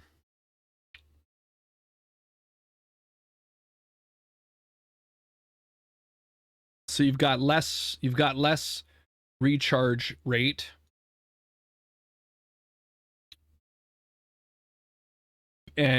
So you've got less recharge rate, but then they reduced the reduction in recharge rate by 5%. But you're still losing 15% overall, which kind of sucks. The Core of the Guardian notable passive skill grants 30% increased block chance and 20% reduced maximum energy shield. Previously 100% armor, evasion, energy shield. Oh geez, thanks. The Covering Ward notable passive skill now grants 25 energy shield when you block, previously 20 and 12% increased block chance, and no longer grants 25% energy shield recharge rate. Yeah, so it sounds like they're really going ahead and hitting energy shield really hard, it sounds like across the board. The Craving Slaughter noble passive skill now provides 15 maximum rage if you use a skill that requires glory in the past 20 seconds, previously 8 per skill that requires glory in the past. I thought they were, yeah, some of the people were wondering if they were going to be buffing banners and stuff, so I'm wondering if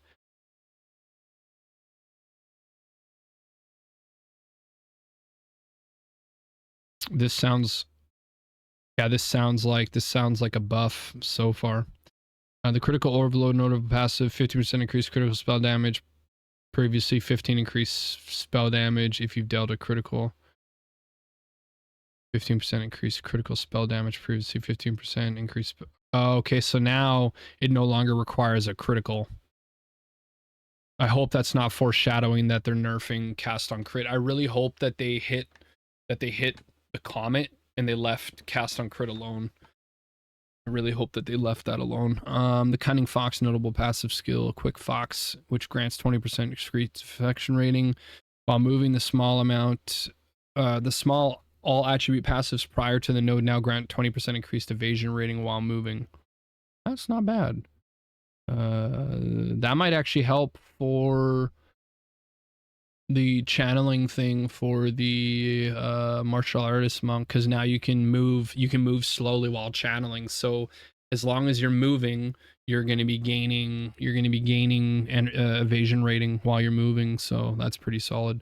Deadly Force Nature, notable passive skill, now provides 15% increased critical hit chance, previously 10%, and 15% increased damage if you dealt a critical hit chance, previously 25. Okay, so it's giving you more critical hit chance, and it's giving you less critical damage if you've dealt a hit.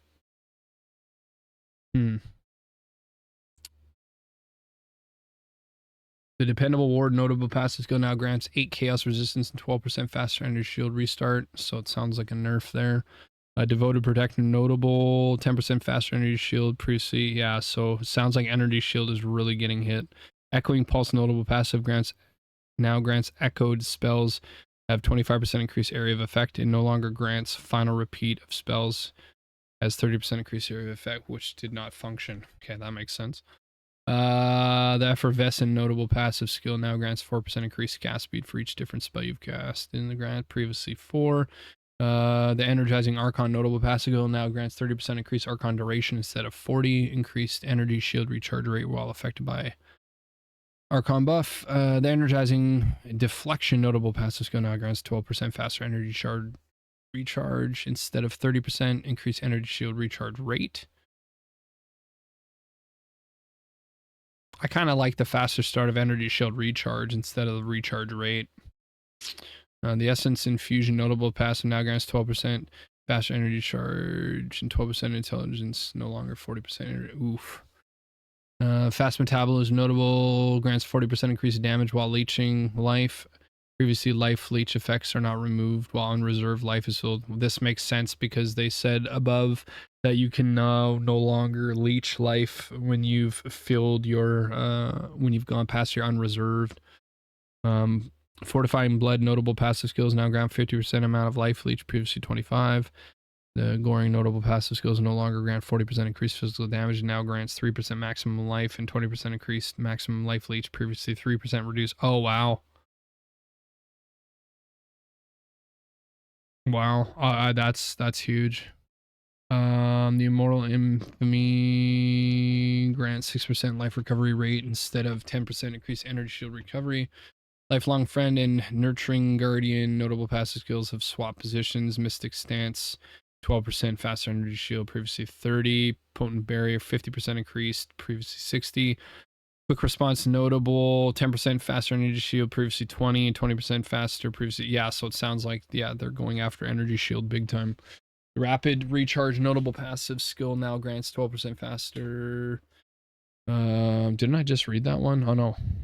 Rapid Recharge notable now grants 12% faster energy recharge and 12% increased recharge rate, both previously 25. Refocus notable passive skill now provides 20% increased critical damage bonus, previously 10% chance to daze. A Shimmering noticeable passive skill now grants 10% faster start of energy shield recharge and 20% increased evasion if you've hit an enemy recently, and no longer grants 20% increased energy shield recharge rate if you haven't been hit recently. Staggering Palm. Interesting. Here we go. The Staggering Palm notable passive skill now provides 25% increased physical damage, previously 20%, and now provides 10% chance in daze instead of 20% increased critical damage bonus.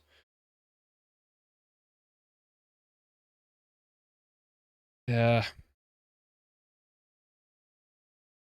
I feel like there's enough chance to daze on the map, so I feel like this is a nerf. Because I don't think this is increasing your base physical damage. I don't think this increases your base. So losing 20% critical bonus, I think is gonna be worse. The storage charge, no, please no. The storm charge notice now provides damage penetration 8% of elemental resistances and 5% increased attack speed, cast speed with elemental skills. It no longer provides 50% increased critical chance or 40% increased elemental.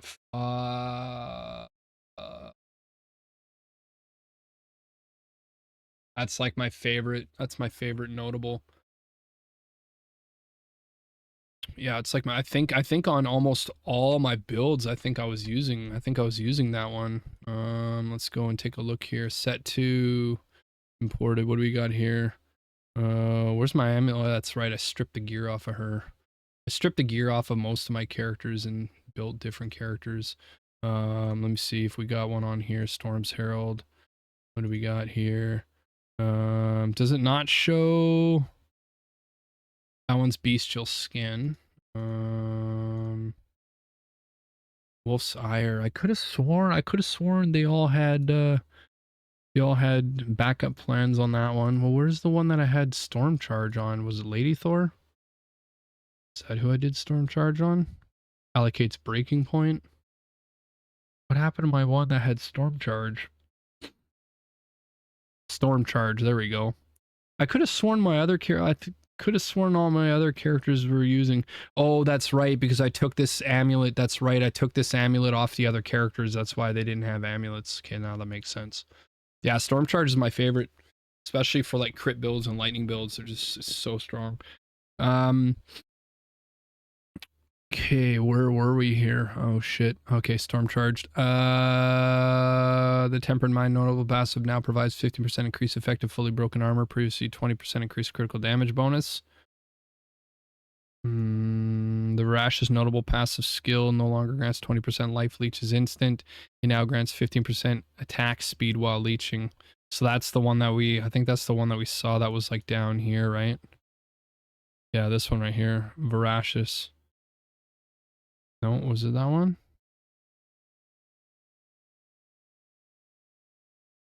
Voracious notable. Now grants attack speed while leeching. Damn. That's actually not bad. Because there's other stuff that gives you life leeches instant anyway, so that's a win, I think. Wild Barrier notable passive skill now grants 30% increased block chance, 20% reduced armor, previously 25% reduced defenses. That's not bad now that they've changed they've changed the wording for defenses, so that's actually not bad. The Wyvern's Breath notable passive skill has been updated to now provide 40% increased elemental ailment application if you have shapeshifted to animal form recently. This now applies to freeze buildup, but it is otherwise identical. The first 2 small spell damage passives at the starting area of the passive tree for the Witch and Sorceress now provide 10% increased spell damage, previously 8. Small passive skills that grant faster energy shield recharge now have values of 6%, previously 15. Yeah, it seems like they're really hitting energy shield now.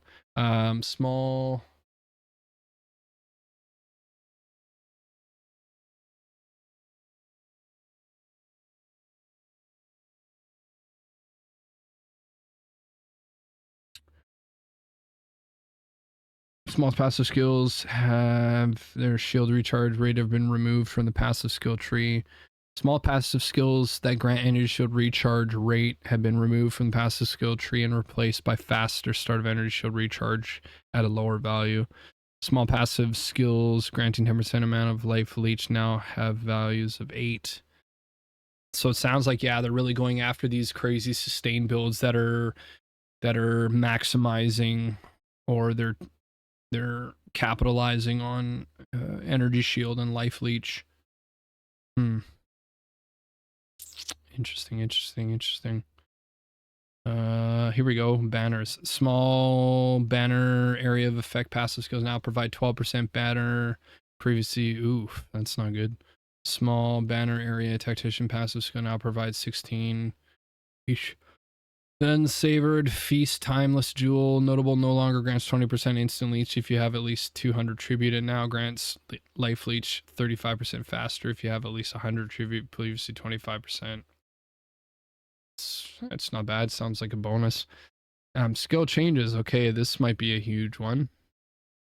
Skills with fixed number of projectiles such as Glacial Lance now benefit from effects that cause projectile count modifiers to apply to something else instead, such as Ricochet level 3 support. Skills which have a cost of 0 mana now display this cost. This allows players to distinguish between skills by default attacks which do not have a cost at all. and are thus unaffected by any plus skill modifiers for those which do have a base cost but have with 0 base, which are affected by all plus modifiers.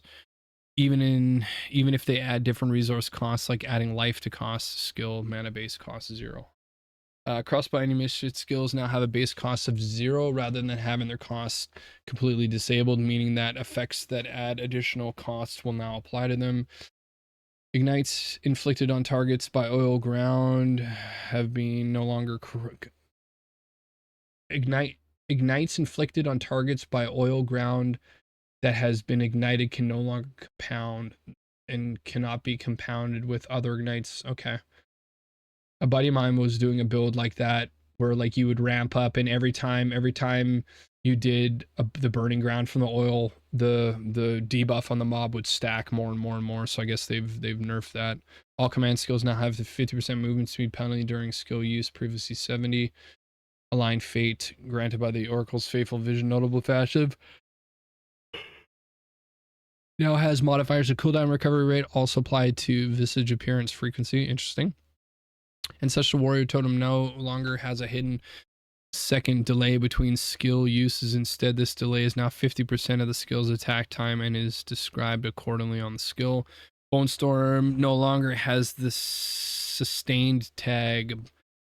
Bone Shatter quantity now grants 0 to 20% attack speed, previously 30. Comet, okay, here we go. This will be interesting. Now deals 212 to 318 damage at gem level 11, previously 223 to 335, scaling up to damage at gem 20 previously. Fire Infused Comet now deals fire and cold damage at gem level 11 previously. Okay, so they've nerfed more the infused than they did the actual normal comet.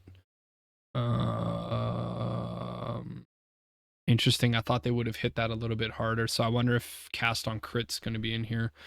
Call the week now has been call the week now has can't be evaded now deals 109 to 281% of the attack damage at gem levels 3 to 20, previously 60 to 156. Attack speed is now 75% of base, previously 60, and is now has a mana cost of 8 to 42 at gem levels 3, previously the maximum dash range has been increased by 15%. That sounds like a buff. Defiance Banner, Dread Banner, and War Banner no longer have a movement speed penalty during use.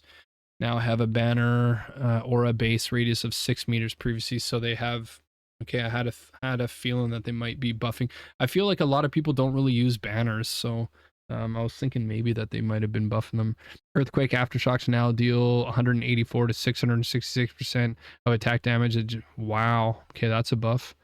Eternal Range can no longer be activated in specific weapon sets and now required to be active in both. Okay, so now, yeah, so now you can no longer weapon swap between the two of those, like what some of the shred wolf builds were doing. Feral Invocation no longer bypasses the cooldown of socketed skills. Flame Breath now has an energy gain penalty similar to Incinerate. Fortifying Cry now only consumes 1 stack when you detonate a shield wall to create a shockwave around each shield wall segment. Fortifying Cry, shockwaves from a single shield wall cannot hit the same enemy multiple times. Shield wall now deals 5 to 7 damage per 15 armor, previously 6 to 8. Fragmentation rounds. Quality now grants 2 fragments per shot, previously 20% more physical damage.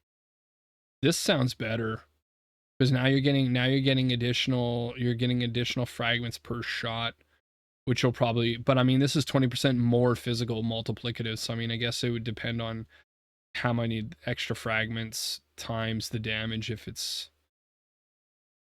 going to be better than this. I mean, to me, I'm looking like this might be a bit of a nerf because 20% multiplicative is, if it was 20% increased damage, this would sound like a bonus, but Freezing Salvo now has 34 to 68% more magnitude of chill inflicted by freeze buildup at gem levels 3 to previously. Oof, so that got a hit. Gathering Storm now causes perfectly timed dash to explode any Tempest Bell on hit, creating a massive shockwave that Gathering Storm. Gathering Storm, isn't that the one where like, no, I'm thinking of, nah, sorry, I was thinking of, the tornadoes and the whirling slash. I was thinking of something different, ignore me. Gathering Storm now causes perfectly timed dash to explode any Tempest Bell and hit, creating a massive shockwave that deals 586 to 869 attack damage at gem levels 13. Shocked ground is left in the wake of the Tempest shockwave previously on perfect dash with a radius of 3.2 meters, turning precise timing into a devastating area clearing combo. Perfect timing. Shockwaves can now only hit enemies once per skill use and no longer interact with objects created by non-maximum shockwaves per by non-Tempest Bell kills. Shockwave limit is now 50.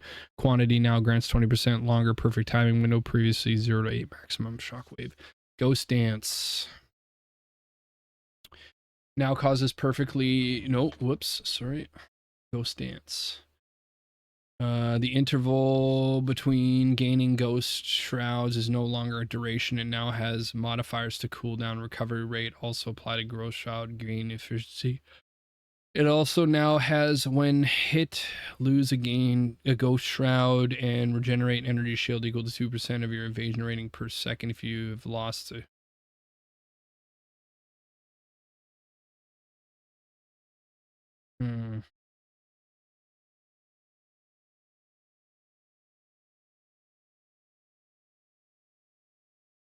Interesting. Grim Feast Resurrection now has a 1-second cooldown. Ice Shards no longer have 25% more. Ooh, that sucks. Ice Strike. Quality now grants 20% increased attack speed. Proves that's a nice increase. Lightning Arrow, please nerf that stuff. Multiple lightning beams are no longer be able to. Yes, thank you. Thank you. Tired of these lightning bills just dominating. Lunar Blessing triggered moonbeams are no longer considered melee skills. That sucks. Magma Barrier now deals 5 to 7 damage. Mirage Archer, Mirage Deadeye can now be used with channeled skills, including Snipe, Plasma Blast, and Detonating Arrow. I wonder if this is going to get nerfed or have any changes to it. Mirror of Refraction granted by Asmiri's rule unique staff now has modifiers to cooldown recovery rate. Also apply to mirror appearance frequency. Oil Barrage.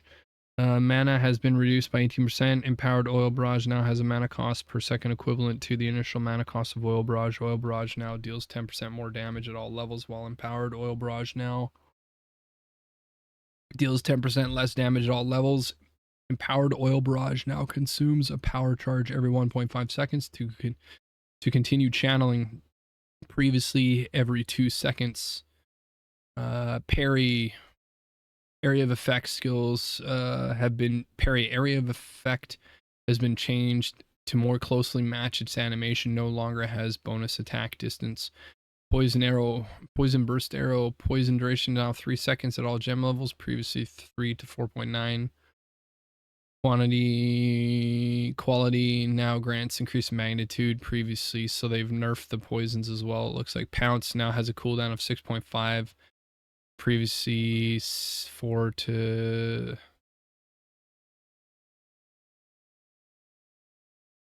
Pounce now has a cooldown of 6 to 5.1 seconds at gem levels, previously 4.9 to 4, so they've increased the cooldown.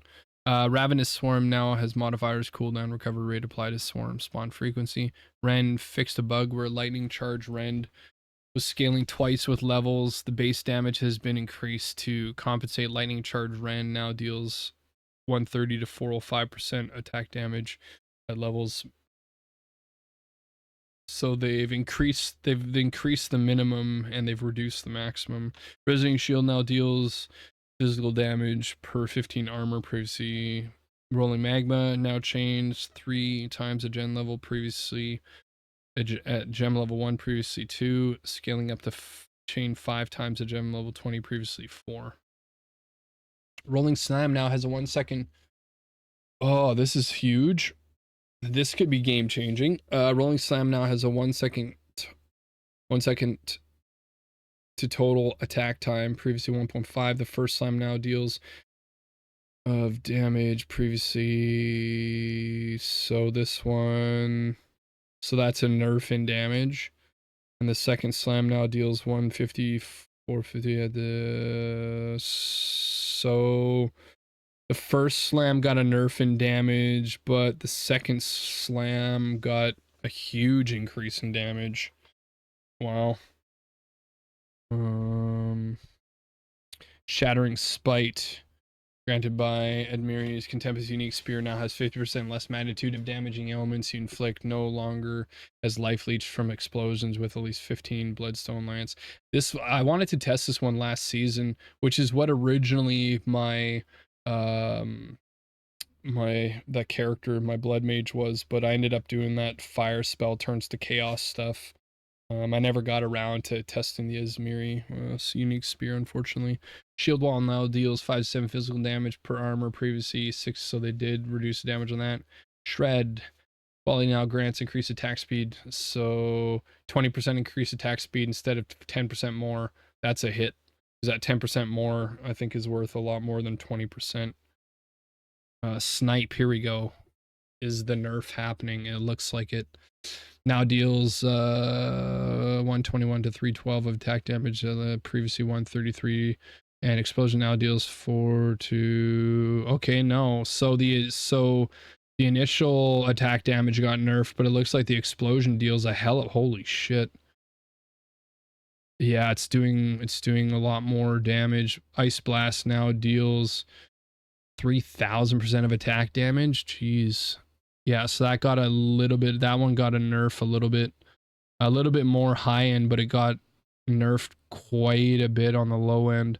It now has a 33 to 50% more damage with hits from explosions originating from a unique enemy edge. That's pretty cool. Spell Totem can now be used while moving and has updated animation. Supercharged Slam now more clearly states that it has a fixed attack time that cannot be modified. This is purely a description change. Tame Beast. Summon Beasts now deal 40% more damage at gem level 9, scaling up to, wow, that's multiplicative. Holy shit. Now immediately summons newly tamed beasts if you have enough. That's huge. That's a big damage boost. Tempest Bell can now be ancestrally boost. Oh, this is sick. Nice. Tempest Bell can now be ancestrally boosted as though it were strike skill, and its maximum number of active bells have been increased to 3. But I mean, it's already, as it already is super hard to get multiple bells and hit multiple bells, yet alone 3. So that'll be, I don't know, that's kind of interesting. Greatly improving its combo potential. Its shockwave now deals 45 to 119% of attack damage. Previously, so that got a nerf, and can trigger once every 0.3 seconds instead of, so that got a nerf as well too. So you can have an additional third bell, but they've reduced the damage and they've reduced the frequencies at which the bells can do the shockwaves. I don't think that's a buff. I think that's a nerf. You know how hard it's going to be to get enough combo point and then drop, because you have to get the combo points, then global cooldown to drop 1, combo points, drop 1, combo points, drop 1, and then by the time you have all 3, I mean, I don't know if it's worth it. I mean, we'll test it. I'm going martial artist, so I'll definitely test it out. See how it performs. Toxic Growth now fires 5 pustules, previously 4 with a limit of 5 pustules, previously 12. Quantity now grants fires pustules and limit pustules. Toxic Growth. Okay, interesting. Thrashing Vines, updated description to clarify how frequently it spawns vines is not a functional change. Time of need interval between blessings is no longer duration, now has modifier cooldown rate. Applies blessing frequency, and interval has been reduced to 9.3 to 8.1 seconds, previously 11.3 to so. Volcano now has a base crit chance of 8%, previously 5. Whirling Assault, volley now grants 20% increased attack speed, previously 15% more attack. So this sounds like another nerf to me. Wing Blast, shockwaves now deal 20% more damage at all levels. Interesting.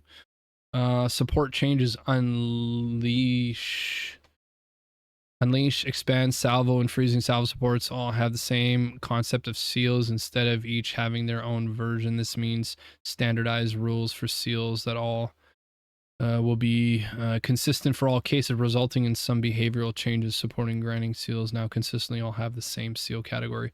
Freezing Salvo and Salvo support previously had an extra restriction that the relevant skill,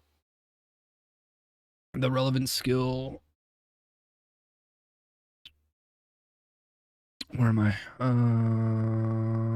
Where did I go here? I just brain farted.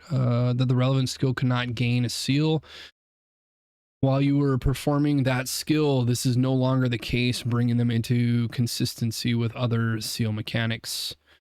Salvo support previously gave a seal every 2 seconds up to a maximum of 3 and provided 2 projectiles per seal. It now grants a seal every 1 second up to a maximum of 6, providing 1 projectile per seal. That sounds like the same, because 3 times 2 is 6 and 1 times 6 is 6, so that literally sounds the same. They're just inverting how it happens. I don't know, unless I'm reading that wrong.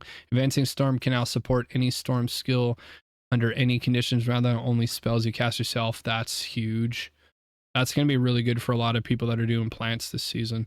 Arjune's Medal now grants 25% chance to load a bolt into crossbow skills on dealing killing blow with specific skills, previously 100. Series Impatience can no longer support persistent skills.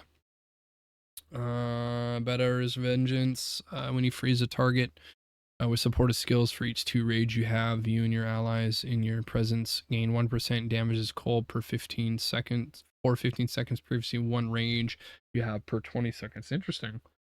Brink 1 can now be cut as a level 1 support gem, previously level 2. Culmination 2 no longer has combo point loss for supported skills, occurs 50% slower. It now has supported skills lose combo points if you generate no combo points for 6 seconds, previously 4 seconds. Supported skills can now gain up to 10 combo points, previously, ooh, that sucks.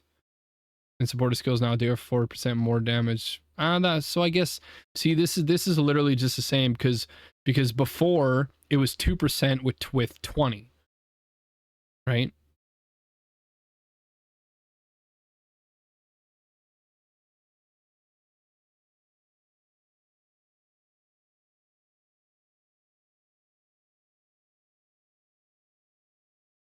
Yeah, so it's literally just the same thing.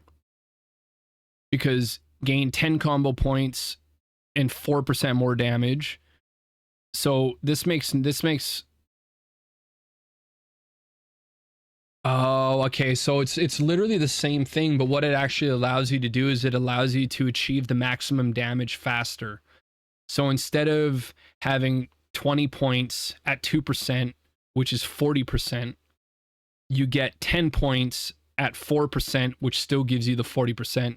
So you're getting your max damage at 10 combo points instead of your max damage at 20 combo points. So that's actually huge. Corrupting Cry 2 no longer causes support skills to inflict corrupted blood, but instead it triggers a skill which inflicts corrupted blood, scale by level of the gem. Decaying Hex no longer causes support's curse to affect a delay.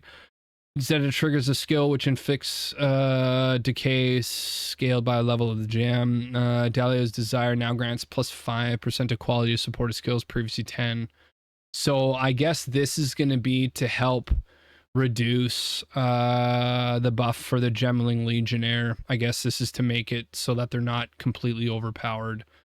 Because I know a lot of people were talking about running this one in with the new Ascendancy for them. So Yodra's Undoing no longer causes cursed ground created by supported skills to become hazards. Now causes cursed ground created by supported skills to spawn witch toads to an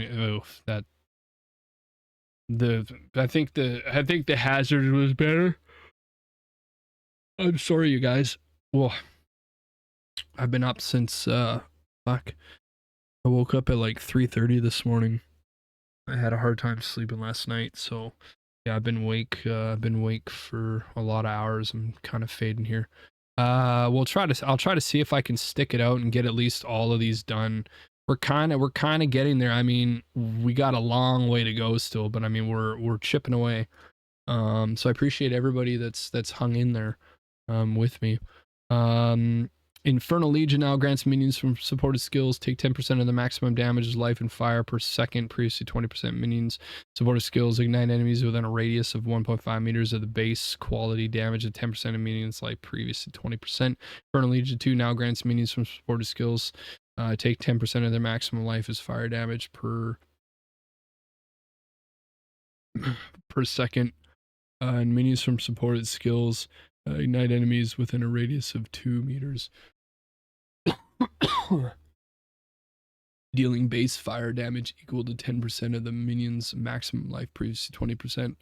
Now additionally grants minions from supported skills have 20% of the fire resistance. Infernal Legion 2 can no longer be contained. Living Lightning no longer replaces minions when summoning a new one while already in the maximum numbers. Morgana's Tempest can now support any storm skills under any conditions rather than only spells you cast yourself. Overbudget 3 now properly describes that it cannot support persistent skills. Overextend can no longer be obtained. Existing items are unaffected by this change. Paquette's Pack no longer causes the supported skills to inflict corrupted blood, but instead it triggers a skill which inflicts corrupted blood scaled by level of gem. Into Socketed no longer has 2% maximum life per corrupted blood inflicted by supported skills. Instead, it now has a supported skills cost 10% maximum life for each time they've been used recently, up to a maximum of 30%. Rage 1, 2, and 3 can now support minion skills. Fuck. That's gonna make all the people that are doing the companion builds, I'm assuming they're all shouting to the moon for this. This is going to be huge for them. Absolutely huge for them. Damn, that's crazy. Ratha's Assault now grants supported skills. Load 4 bolts when you dodge. Previously 5 supported skills. Load 3 additional bolts. Previously 4. Now also grant supported skills have 10% increased attack speed. Previously 20%. Refraction 1 now additionally causes support boundary skills to grant allies defection yield 15%. Refraction 2 equals to 20%. Shock conduction can no longer be obtained. Wow, so they've removed that, okay. Static shocks, updated description to clarify it triggers from shocking hits. Uhtred's Augury now grants 2 levels of supported skills if exactly 2 other supported skills are modifying them, previously 3. That's not bad. That's actually no. This is worse. This is reducing the +3 to skills. I thought it was 2 supported skills. Okay, no. Okay, so how is this working then? Is this +3? Is this +3 in relation to the amount of skills you gain, or is this +3 in relation to the wording that says if exactly 2 other supports are modifying them, previously 3 supports? I can't remember what this one did. If it's reducing the amount of support gems you need to gain the 2 bonuses, then this is huge.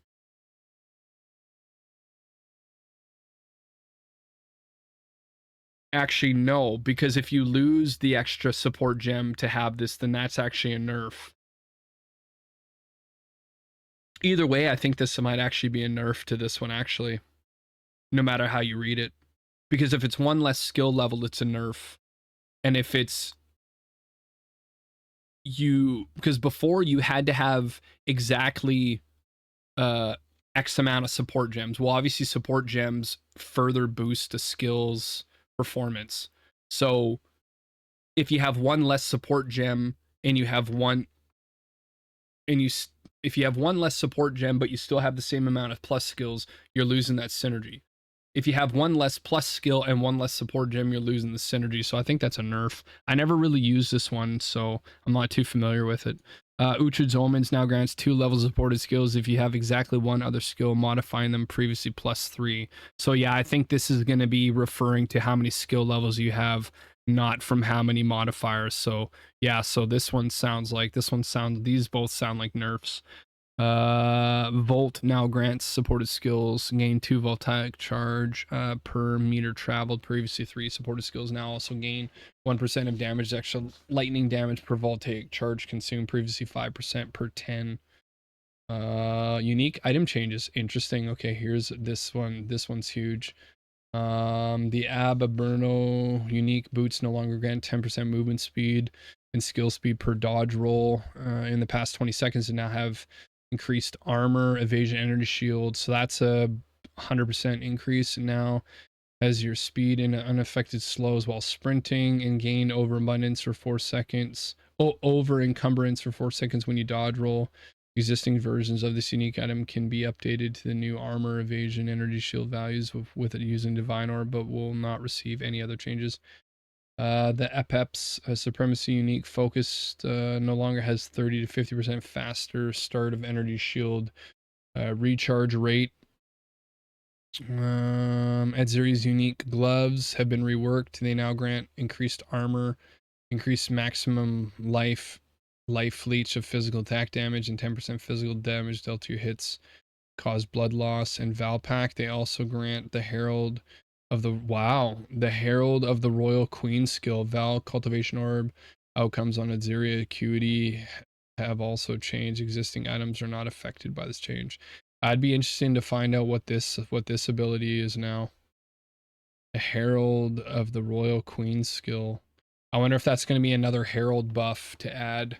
Because, I mean, we've already got Herald of Ice, Herald of Fire, Herald of Thunder, and then we've got Herald of Blood and Herald of Ash. So I don't know what Herald of Royal Queen would be, because Edzuri is a Queen of Blood. So, I mean, it would make no sense to have 2 bleeding Heralds. So I'm interested to find out what that is.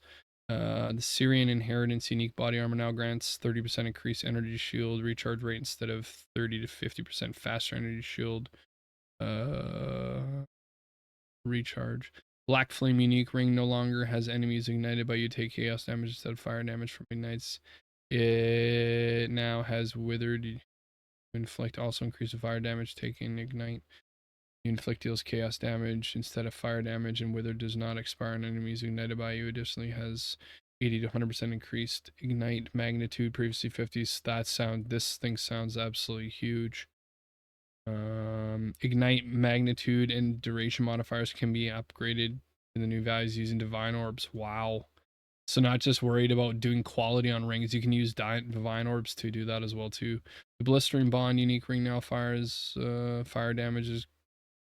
Also contributes to bleeding magnitude, and bleeding you inflict deals a fire damage bonus. I don't know if I'm gonna go and read all of these ones because I'm getting pretty exhausted. So I think I'm gonna cherry pick the ones that I think might be. Megalomaniac Jewel now drops identified. Nice. So that's gonna mean selling the non-unid ones, and the whole, you know, inflation of currencies and stuff is good. So now you're either gonna have a good one or a shitty one. I feel like there was too much value for unidentified stuff. Like the Edzuri's armor unidentified, it got up to like 600 divs. And if you rolled it and it rolled shitty, it'd be worth like 10. Like stuff like that, I think they need to change to help balance out inflation of currencies on the trade market. The Pathfinder unique gloves have cannot inflict elemental ailments. The prized pain unique ring now no longer deals your thorns damage to enemies you stun with melee attacks, and now has 15% chance thorns. Yeah, a lot of these ones I don't really use. I mean, these notes, everybody that's watching or watches the VOD, you guys can all go to the Path of Exile website and just read those. I'm not going to read all of them. I think it's just way too much.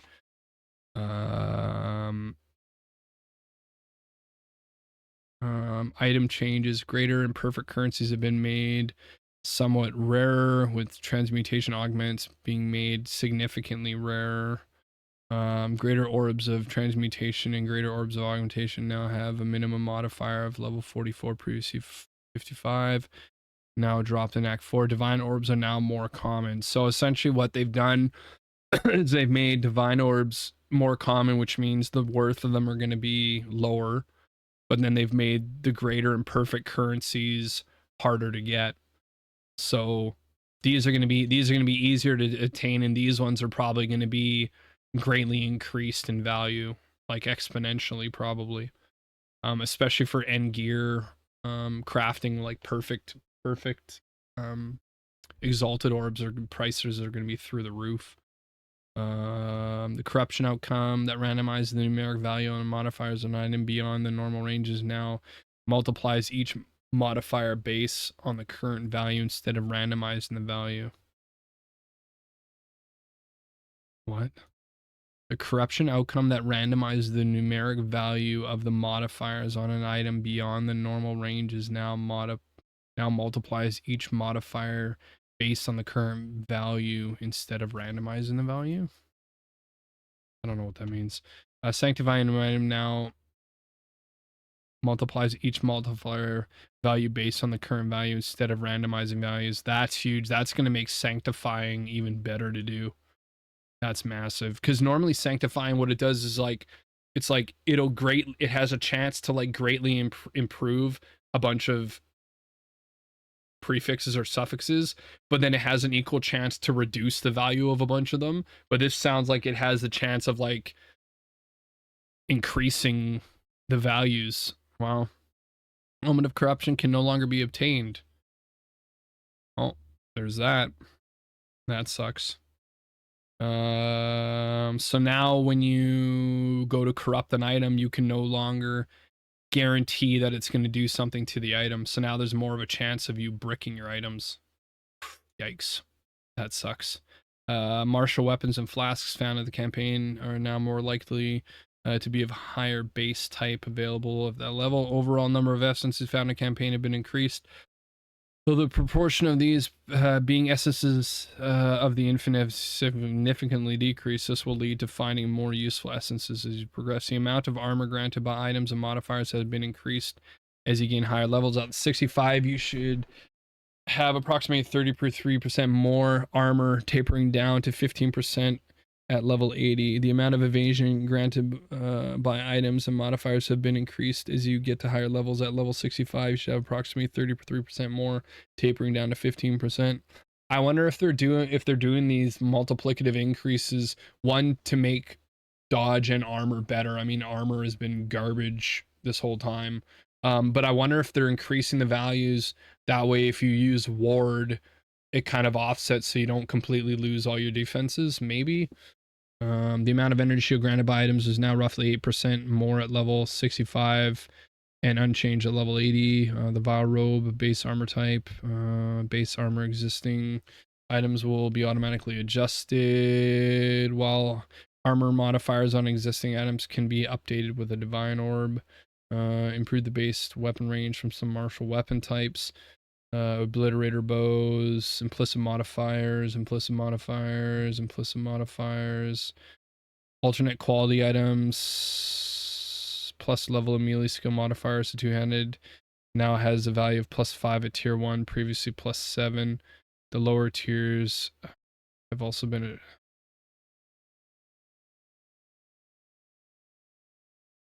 okay, so they've reduced the amount of plus skills you can get on weapons.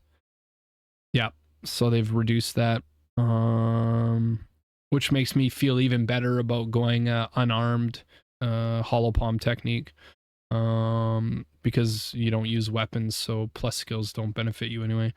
I'm just gonna scan through this and just see, like, I don't want to go through all these. It's just gonna take me too long. I need to actually go lay down. Mind runes now grant maximum mana when socketed into armor, previous values. Birth runes, inspiration runes. Okay, let's see if we can find like any changes to iron runes or anything.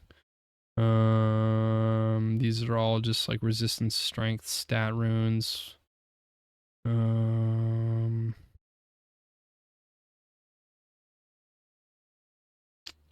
Idols, bear idols, cat idols, primate idols, maximum range, suffix modifiers, increased energy shield recharge rates. Suffix modifiers can now roll on intellect.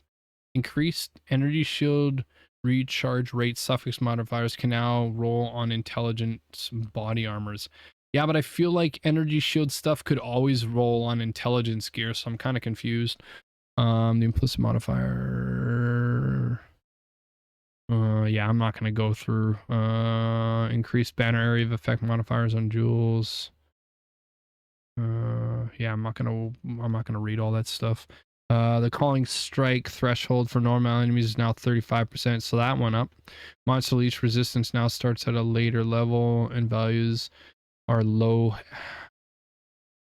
at every level. All monster rarities now have the same amount of leech resistance. Essence monster packs now are affected by modifiers. Oh, that's nice. As merry spirits are now released from the monsters, now retain their power and empower other spirits released from the monsters. The beam from the priest of the sun will no longer ignore some walls. You will now refill some flash charges when vipers contracts. Burning Dead village deal a portion of their damage of fire. Quest changes: you can no longer enter Plunder's Point until you have turned in all 4 map pieces in King's March. Okay, so now you can't go there first and try to get upgrades. You now receive a greater mine rune in the Hall of the Dead interaction of Valley, previously a lesser mine rune. That's nice. You no longer need to visit the Galanin Gates to access the Trader Passage. You've already freed Risu. Nice. That saves backtracking. User interface changes. Added accessibility settings to increase the size of pop-ups.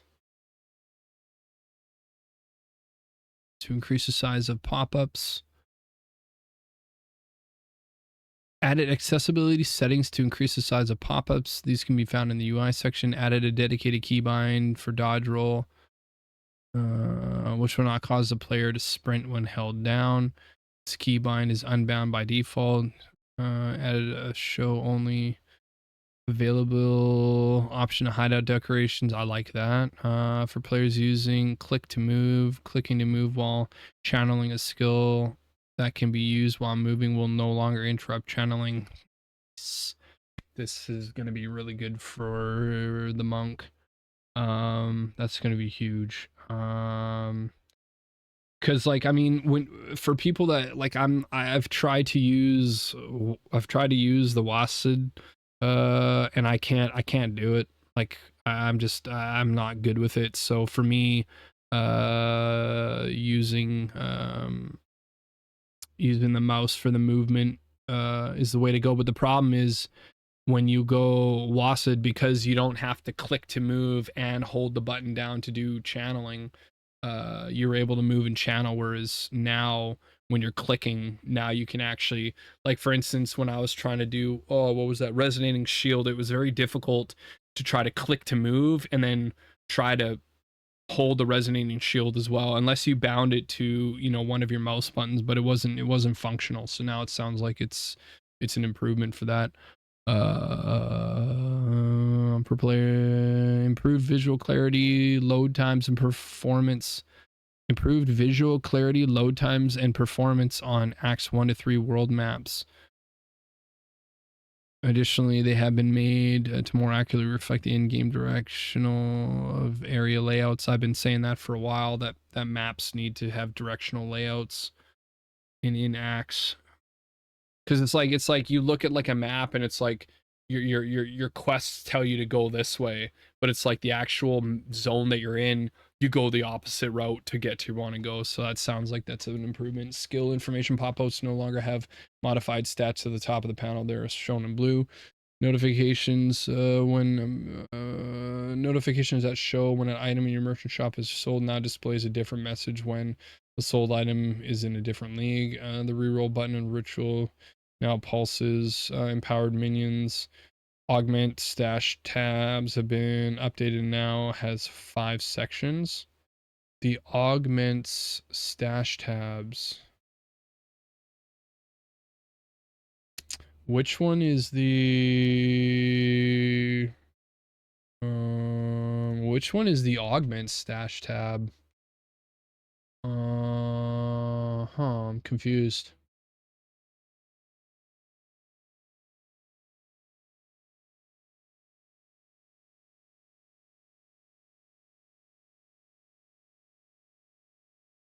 the augment stash tab?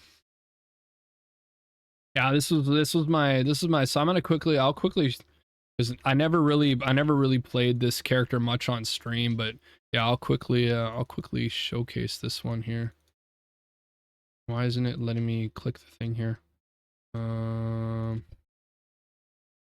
Yeah, I've been sort of just like messing around with her a little bit off stream, because I've been kind of bored watching TV all this time. Yeah, because they came out with the thing for the Gemling Legionnaire where it shows doing like doing the ability, and it was causing multiple like ricocheting projectiles, whereas this thing, or the way I have this character set up, she already does that anyway. So it doesn't really seem like new tech. Like, see, when I'm casting my projectiles, they're already spawning multiple projectiles on exploding. So yeah, I mean, I feel like that tech has already been done. I'm not sure if many people played this character like this. I really wish I didn't give up on this season, because this character was actually like doing a lot of really cool stuff. I haven't played her in so long that I don't even remember my rotation, but yeah, you can see that the projectiles do the same thing that you saw in the teaser video from yesterday or today. So a lot of people are like thinking that it was like some kind of new tech. It's not. It already pre-exists. It's mainly when you're consuming what's it called, when you're consuming infusions, and when it hits walls and it hits barriers, it causes them to do increased stuff. But anyways, I'm not gonna keep trying to run this. Let's just go back and see what that let's go back and see what that stash tab is. So it said augments.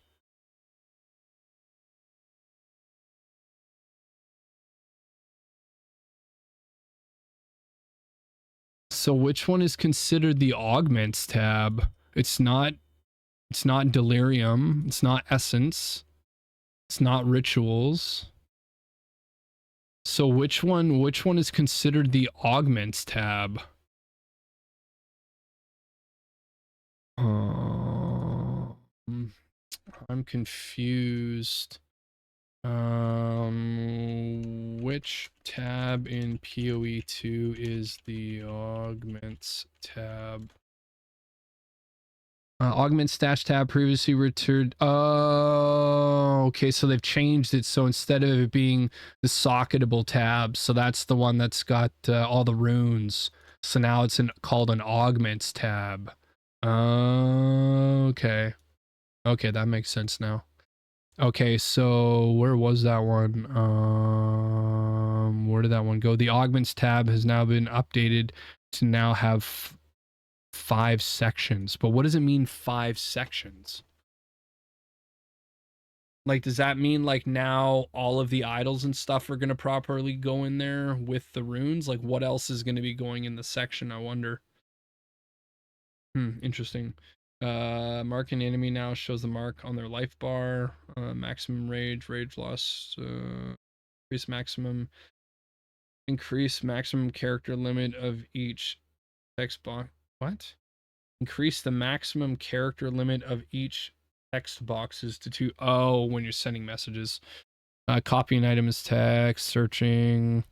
You can now set favorite trades on currency exchange. You can now pin track scrolls. You can now previously microtransactions. Don't care about microtransactions. Rework currency exchange UI. Okay, interesting. Microtransactions traded. Okay, enable the following existing armor set microtransactions.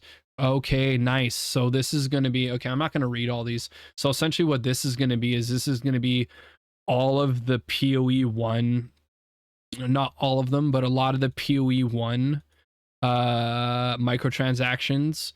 When you're in PoE 2, it says this transaction's not usable in this game state or whatever.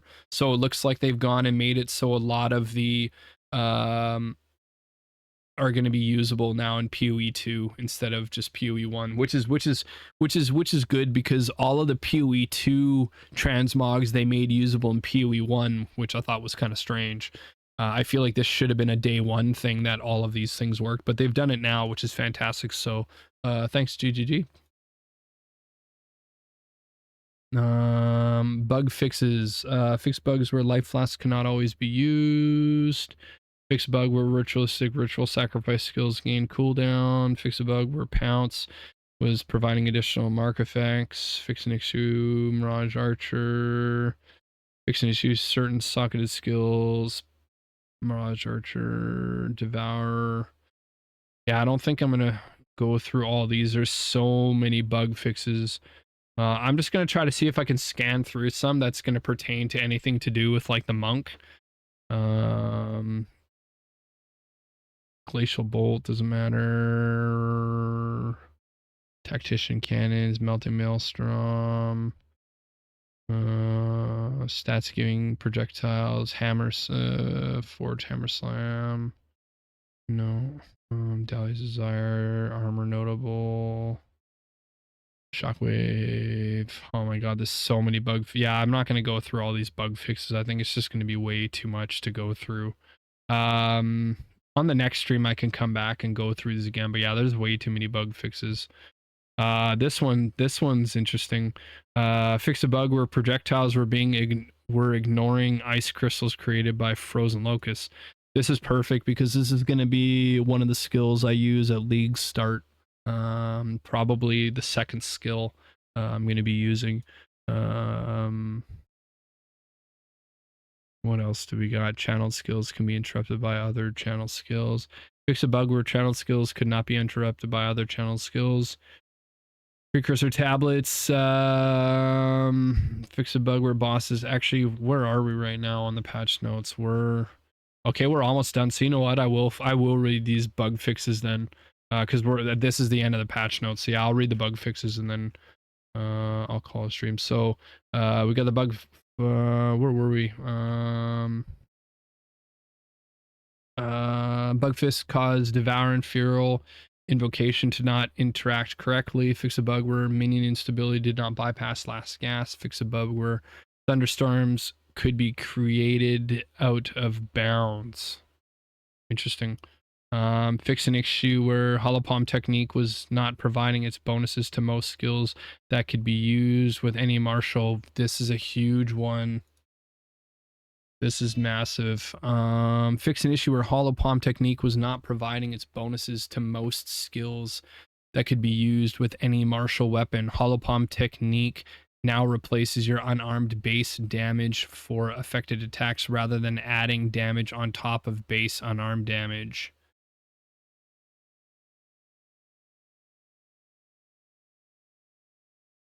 But what does it replace it with? Because this almost sounds like a nerf. Rather than adding damage on top of base damage, of base unarmed damage. I don't know how to read that. Because this will be my first time doing a Holopalm build. Because my Chulia, it kind of didn't really go anywhere, so... Fix an issue where Holopalm technique was not providing its bonuses to most skills that could be used with any martial weapon. Yeah, but Holopalm technique could only work with skills that also had the unarmed tag on it, so I'm confused why this is on there, because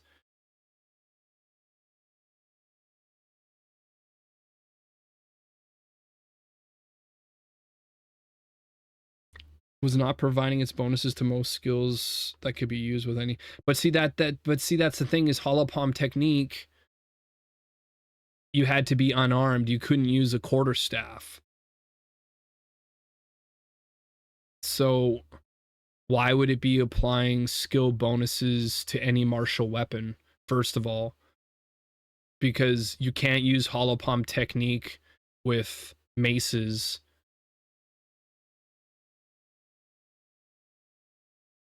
Or any other weapon, so I'm really confused. Holopalm technique now replaces...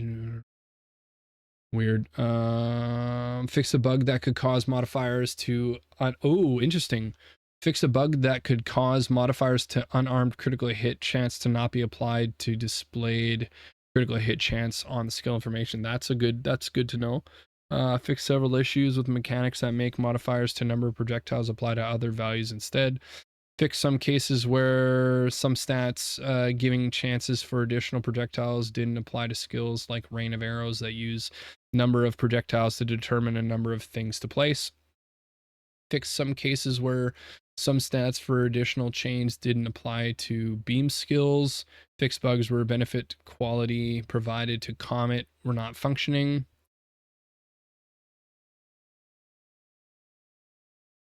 Well, I mean, I think pretty much Comet and I mean, I didn't see any nerfs to cast on crit, so I think just the Comet damage was reduced a little bit, but it sounds like Comets are untouched from what I'm seeing. I didn't see any nerfs to the cast on crit skill itself, and I didn't really, other than some damage changes to the Comet, I didn't see any hard nerfs, so maybe the Comets are still going to be very, very strong. Especially if the quality wasn't necessarily functioning with it. Fix the bug where Devour and Lightning Warp were able to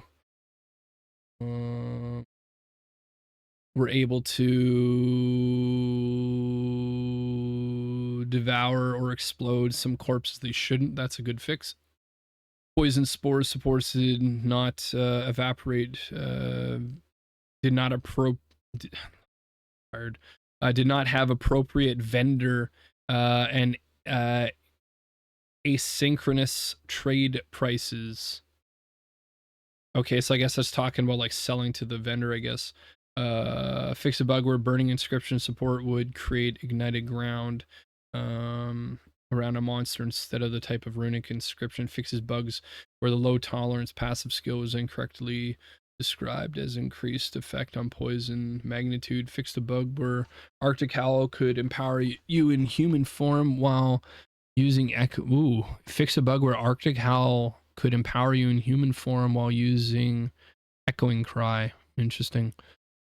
Some issues were ice crystals from glacial bolt. Okay, we already read that once. Tactician's cannon ready. Notable passive skills. Would not cause totems to attack when the player uses molten blast, rolling magma, oil barrage, or power charge, falling thunder. Fix a bug where melting maelstrom unique ultimate mana flask was unable to hit enemies. Fix a bug where attacks that struck with both weapons simultaneously while dual wielding would have a longer attack time than intended. The intention is for these skills to use average attack time of your weapons. Use a bug where skills that cost a percentage of maximum energy shield would not use could not be used if you had no maximum energy shield. Fix a bug where stat giving chance for projectiles able to chain from terrain did not correctly count how many chains had been used, allowing projectiles in some cases to chain forever from terrain. Fix a notable bug where Forge Hammer slams could not slams would not count when tracking slams from the Titan's ancestral empowerment notable passive skill. Fix a bug where heightened charges support would not apply to flicker strikes, extra flickers per charge consumed. Fix above where, what is that? Click the chat to, oh weird. Fix a bug where heightened charge support would not apply to flicker strike, flicker's power charge consumed. Fix a bug where Living Lightning 2 did not scale its level from gem it was supporting. Fix a bug where Into the Breach would not benefit from the Selfless Remnant support gem. Fix numerous bugs related to player versions of Asmari Spirit's possessions created by the Rite of Passage unique charm, not using their skills or otherwise not functioning correctly. Player versions of Asmari Spirit's possessions modifiers created by the Rites of Passage unique charm now deal dramatically more damage and use their skills more frequently and damage and use their skills more frequently. Enemy versions are unchanged. Wow. So that sounds like this charm is going to be very, very, very strong now. Fix above Redalia's Violence support gem did not grant quality to meta gems. And items granted skill gems. Fix a bug where Heoxy's fulmination lineage support was able to support non-curse skills. Fix a bug where heavy armor notable passive skills and adjusted the description to be more clear. Fix an issue where Shockwave Totem was able to be socketed into Ancestral Warrior Totem. Fix a bug where Echoing Cry was able to support Ancestral Cry. Fix a bug where Melting Maelstrom unique Mana Flask was unable to hit. I feel like we read that already. Unintended supportability with Mirage Archer and Deadeye for some skills. Fix a bug where calculating for Infernal Legion was always a critical hit if it had any amount of critical chance. Fix a bug where some types of reviving minions that are intended to inherent player movement speed bonus were not doing so. Specifically, Smith of Katava's manifest weapon roll amount while the multiplayer is dismounted, and Hyenas summoned by Heisig's Claw unique talisman. Fix some cases where two effects empowering one skill would not stack as expected. Fixed an edge case interaction with Blood Prince Unique's Helm reservation combining with other reservations. Fix some cases of skills that are inherently triggered by not being considered triggered skills for other skills. Okay, let me read that again. Fix some cases of skills that are inherently triggered, not being considered triggered skills for other stats. I don't understand that one. Fix a bug that caused Grim Feast to sometimes fail to revive minions. Fix a bug where projectiles were ignoring Ice Crystal creating from Focus Locus. We already read that. Ice Nova had the wrong visual effects and audio when repeated. Fix a bug where his Whining Flame skill granted by Unborn Lich unique staff applied critical weakness on hit. And another bug where it's triggered explosion from consuming Ignite dealt no damage. Fix a bug where channeled skills could not be interrupted. Okay, we already read that one. Abyssal Precursor tablets would add one additional abyss each instead of just enabling abyssing spawns.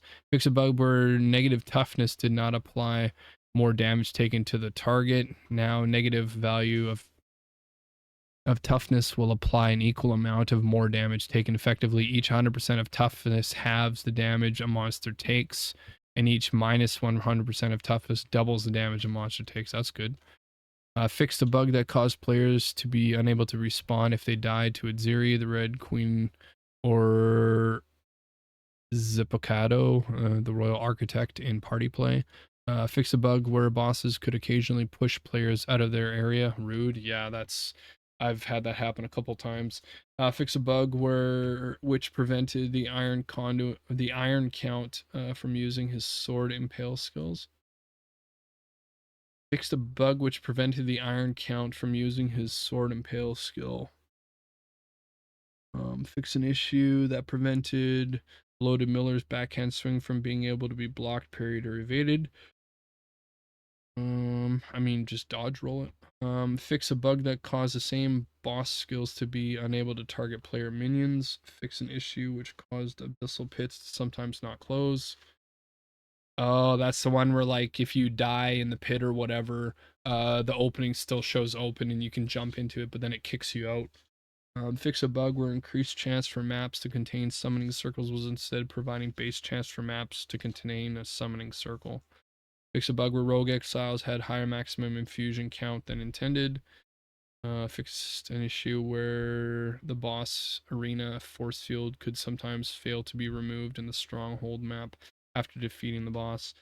Fixed a bug where experimental monsters in the synth flesh lab could sometimes get stuck. Fixed an issue where beyond bosses were getting more damage reduction than intended when they first spawn. Fixed a bug where Arc provided additional chains. This is going to be a big nerf to a lot of those builds. Fix a bug where Arc provided additional chains regardless of whether lightning infusion was consumed. This is probably why a lot of those lightning builds were so damn strong. So it'll be interesting to see partway through the season on PoE Ninja the percentage of a lot of these top played builds. See if the percentages have come down. Fix a bug where poison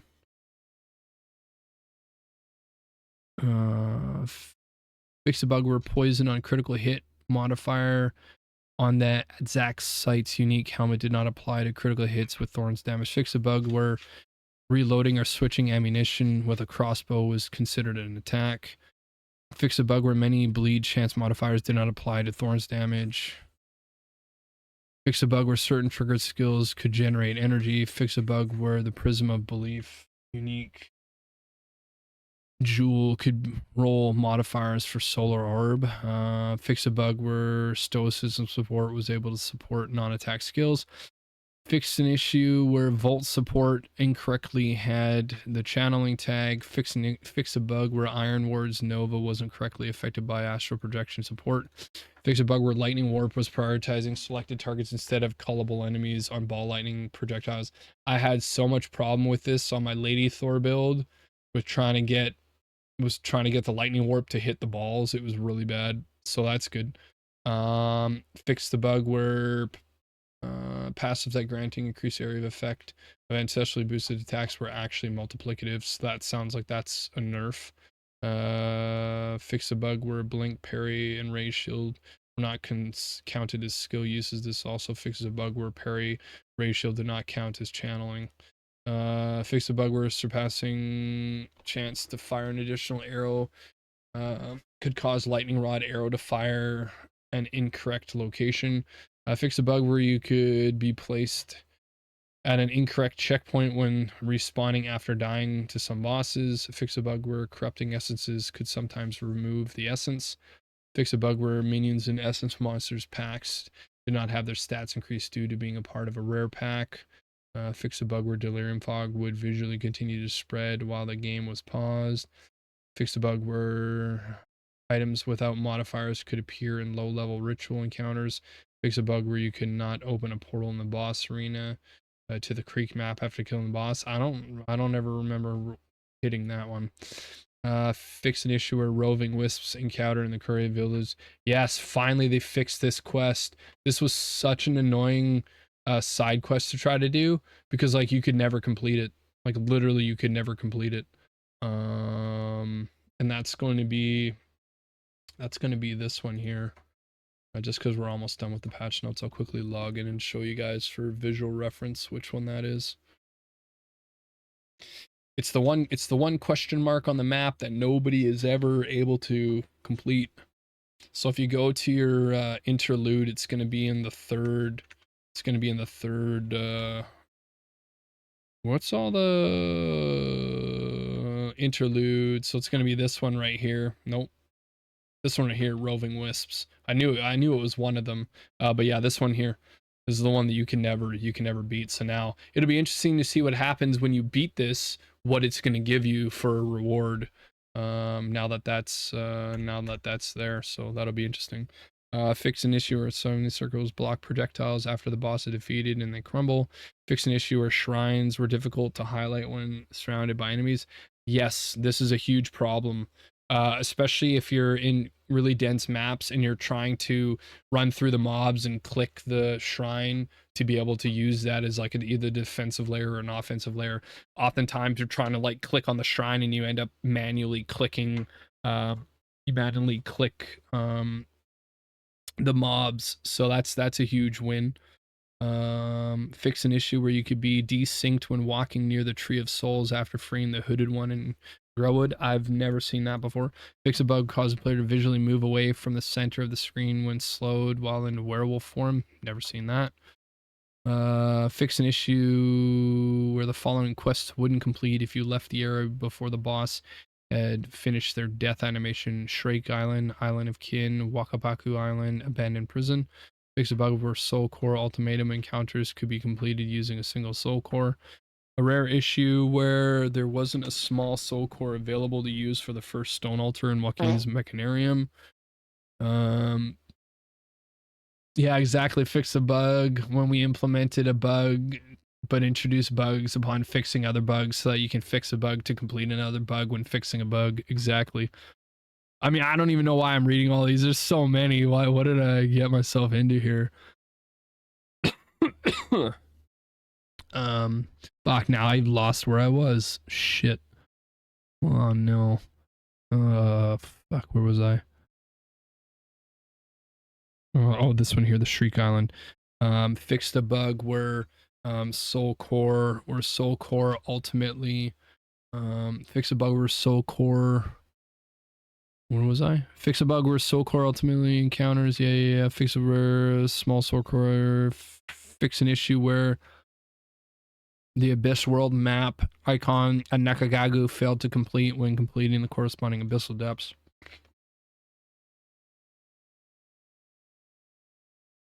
Fix a bug where Shoreline Hideout World map icon did not complete.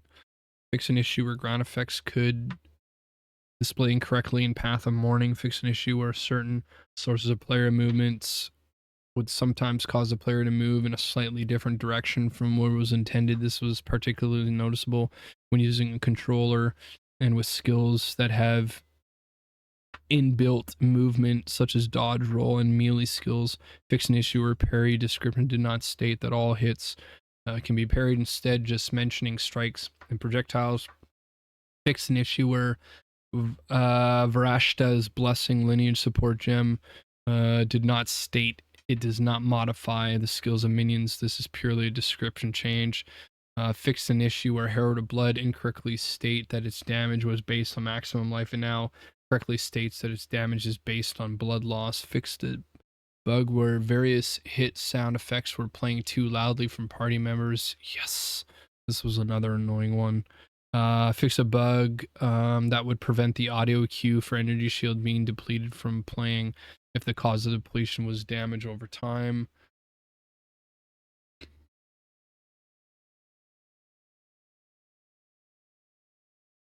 Fix a bug where hovering over totems in the skills panel would incorrectly prompt you to right click to activate if you had an especially boosted key noted passive allocated.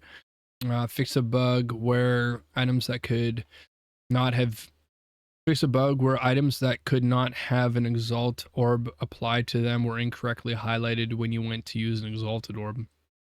Fix a bug where double clicking a portal or area transition would confirm pop-up would display the pop-up twice.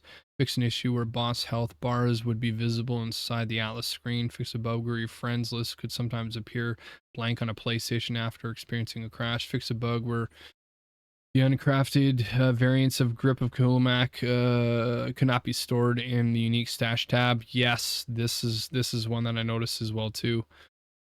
Fix a bug where presence radius indicator could stop working certain situations.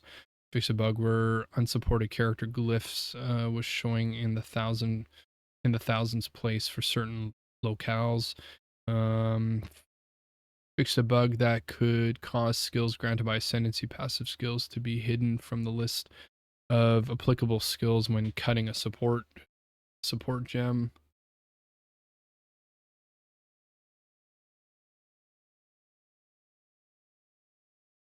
Fix a bug where word by word text navigation control plus alt in the fields incorrectly warp to the end of the text input situation. Fix a bug where having hostile takeover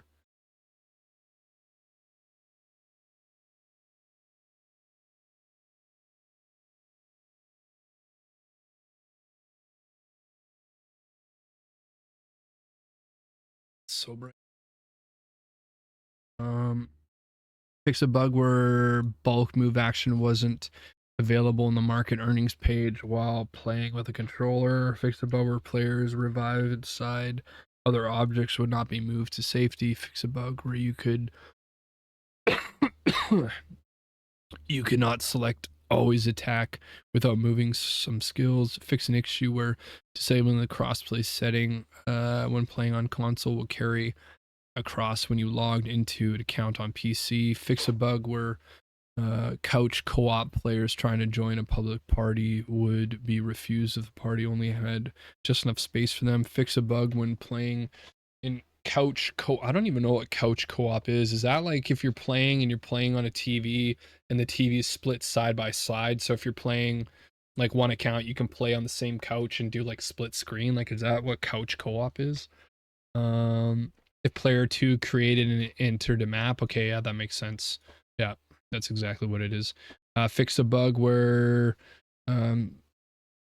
Leonardo DiCaprio's console could not be interacted with when playing in couch co-op. Fix a bug where disconnecting and reconnecting a controller would disable haptics. Fix a bug where crossplay could be disabled while the settings still showed enabled. Fix a bug where you could try to select character in 2 different leagues when playing in couch co-op. So this sounds like it's all that related stuff. An issue where selecting self solo. Fix an issue where selecting solo self found in the character selection filter grayed out the create character button. Fixed a bug where controller haptic feedback for low health continued to play while the game was paused. Fixed a bug where you could become stuck inside scenery when exiting hideout editing mode. Yeah, this was super annoying. Like if you were like putting down, I think if I understand this correctly, like if you're putting down like but this says when you're using a controller, but I found what happens to me is like if you're in your hideout and you're putting down like a hideout decoration, like a tree or something, if it's too close to your character gets stuck in it and you can't move. So I'm assuming it's the same thing, but maybe it happened more with controllers. I don't know. Fix an issue where the Enzuni's charge unique wand was missing the 3D model. Fix a bug where Pounce's gem art did not reflect it being a meta gem. Not sure what that pertains to. Fix an issue where the consuming tentacle rare finisher effect was previously stated as being enabled in Path of Exile 2 could not be equipped. Fix an issue where black hole rare finisher effect was previously stated could not be affected. Fix an issue where dragonfire finisher could not be affected. Archmagus portal effect was not working. We hope you really enjoyed patch notes. Thank you for your support. Fired. I'm gonna call it here. That was a lot to go through. There was quite a bit of stuff that I did skip. But yeah, that's been pretty intense. This has been 3.5 hours of solid reading of patch notes. I don't think I have ever seen in any game patch notes this long. This is absolutely gnarly. And there's a lot more to go over. So that being said, I think I'm going to go ahead and wrap it up here. I'm going to go lay down for a bit. It's 8 o'clock my time. I thought that the patch notes, like everybody else, was going to be a lot sooner in the day. But here we are. So I'm going to say thank you to everybody that hung out with me through this. Sorry I couldn't go through all of the...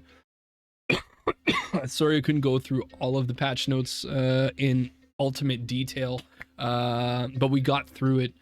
So I hope everybody is excited as I am for the next step in this process, which is next week, Friday, for the patch 0.5 live launch. That being said, I hope everybody has an enjoyable rest of their night and has a wonderful start to their day tomorrow. And as always, I am Athalagos, the XP Viking, encouraging you all to keep farming. It's been great to be back. I've missed you all. I will see you all soon. Set the tone. Peace.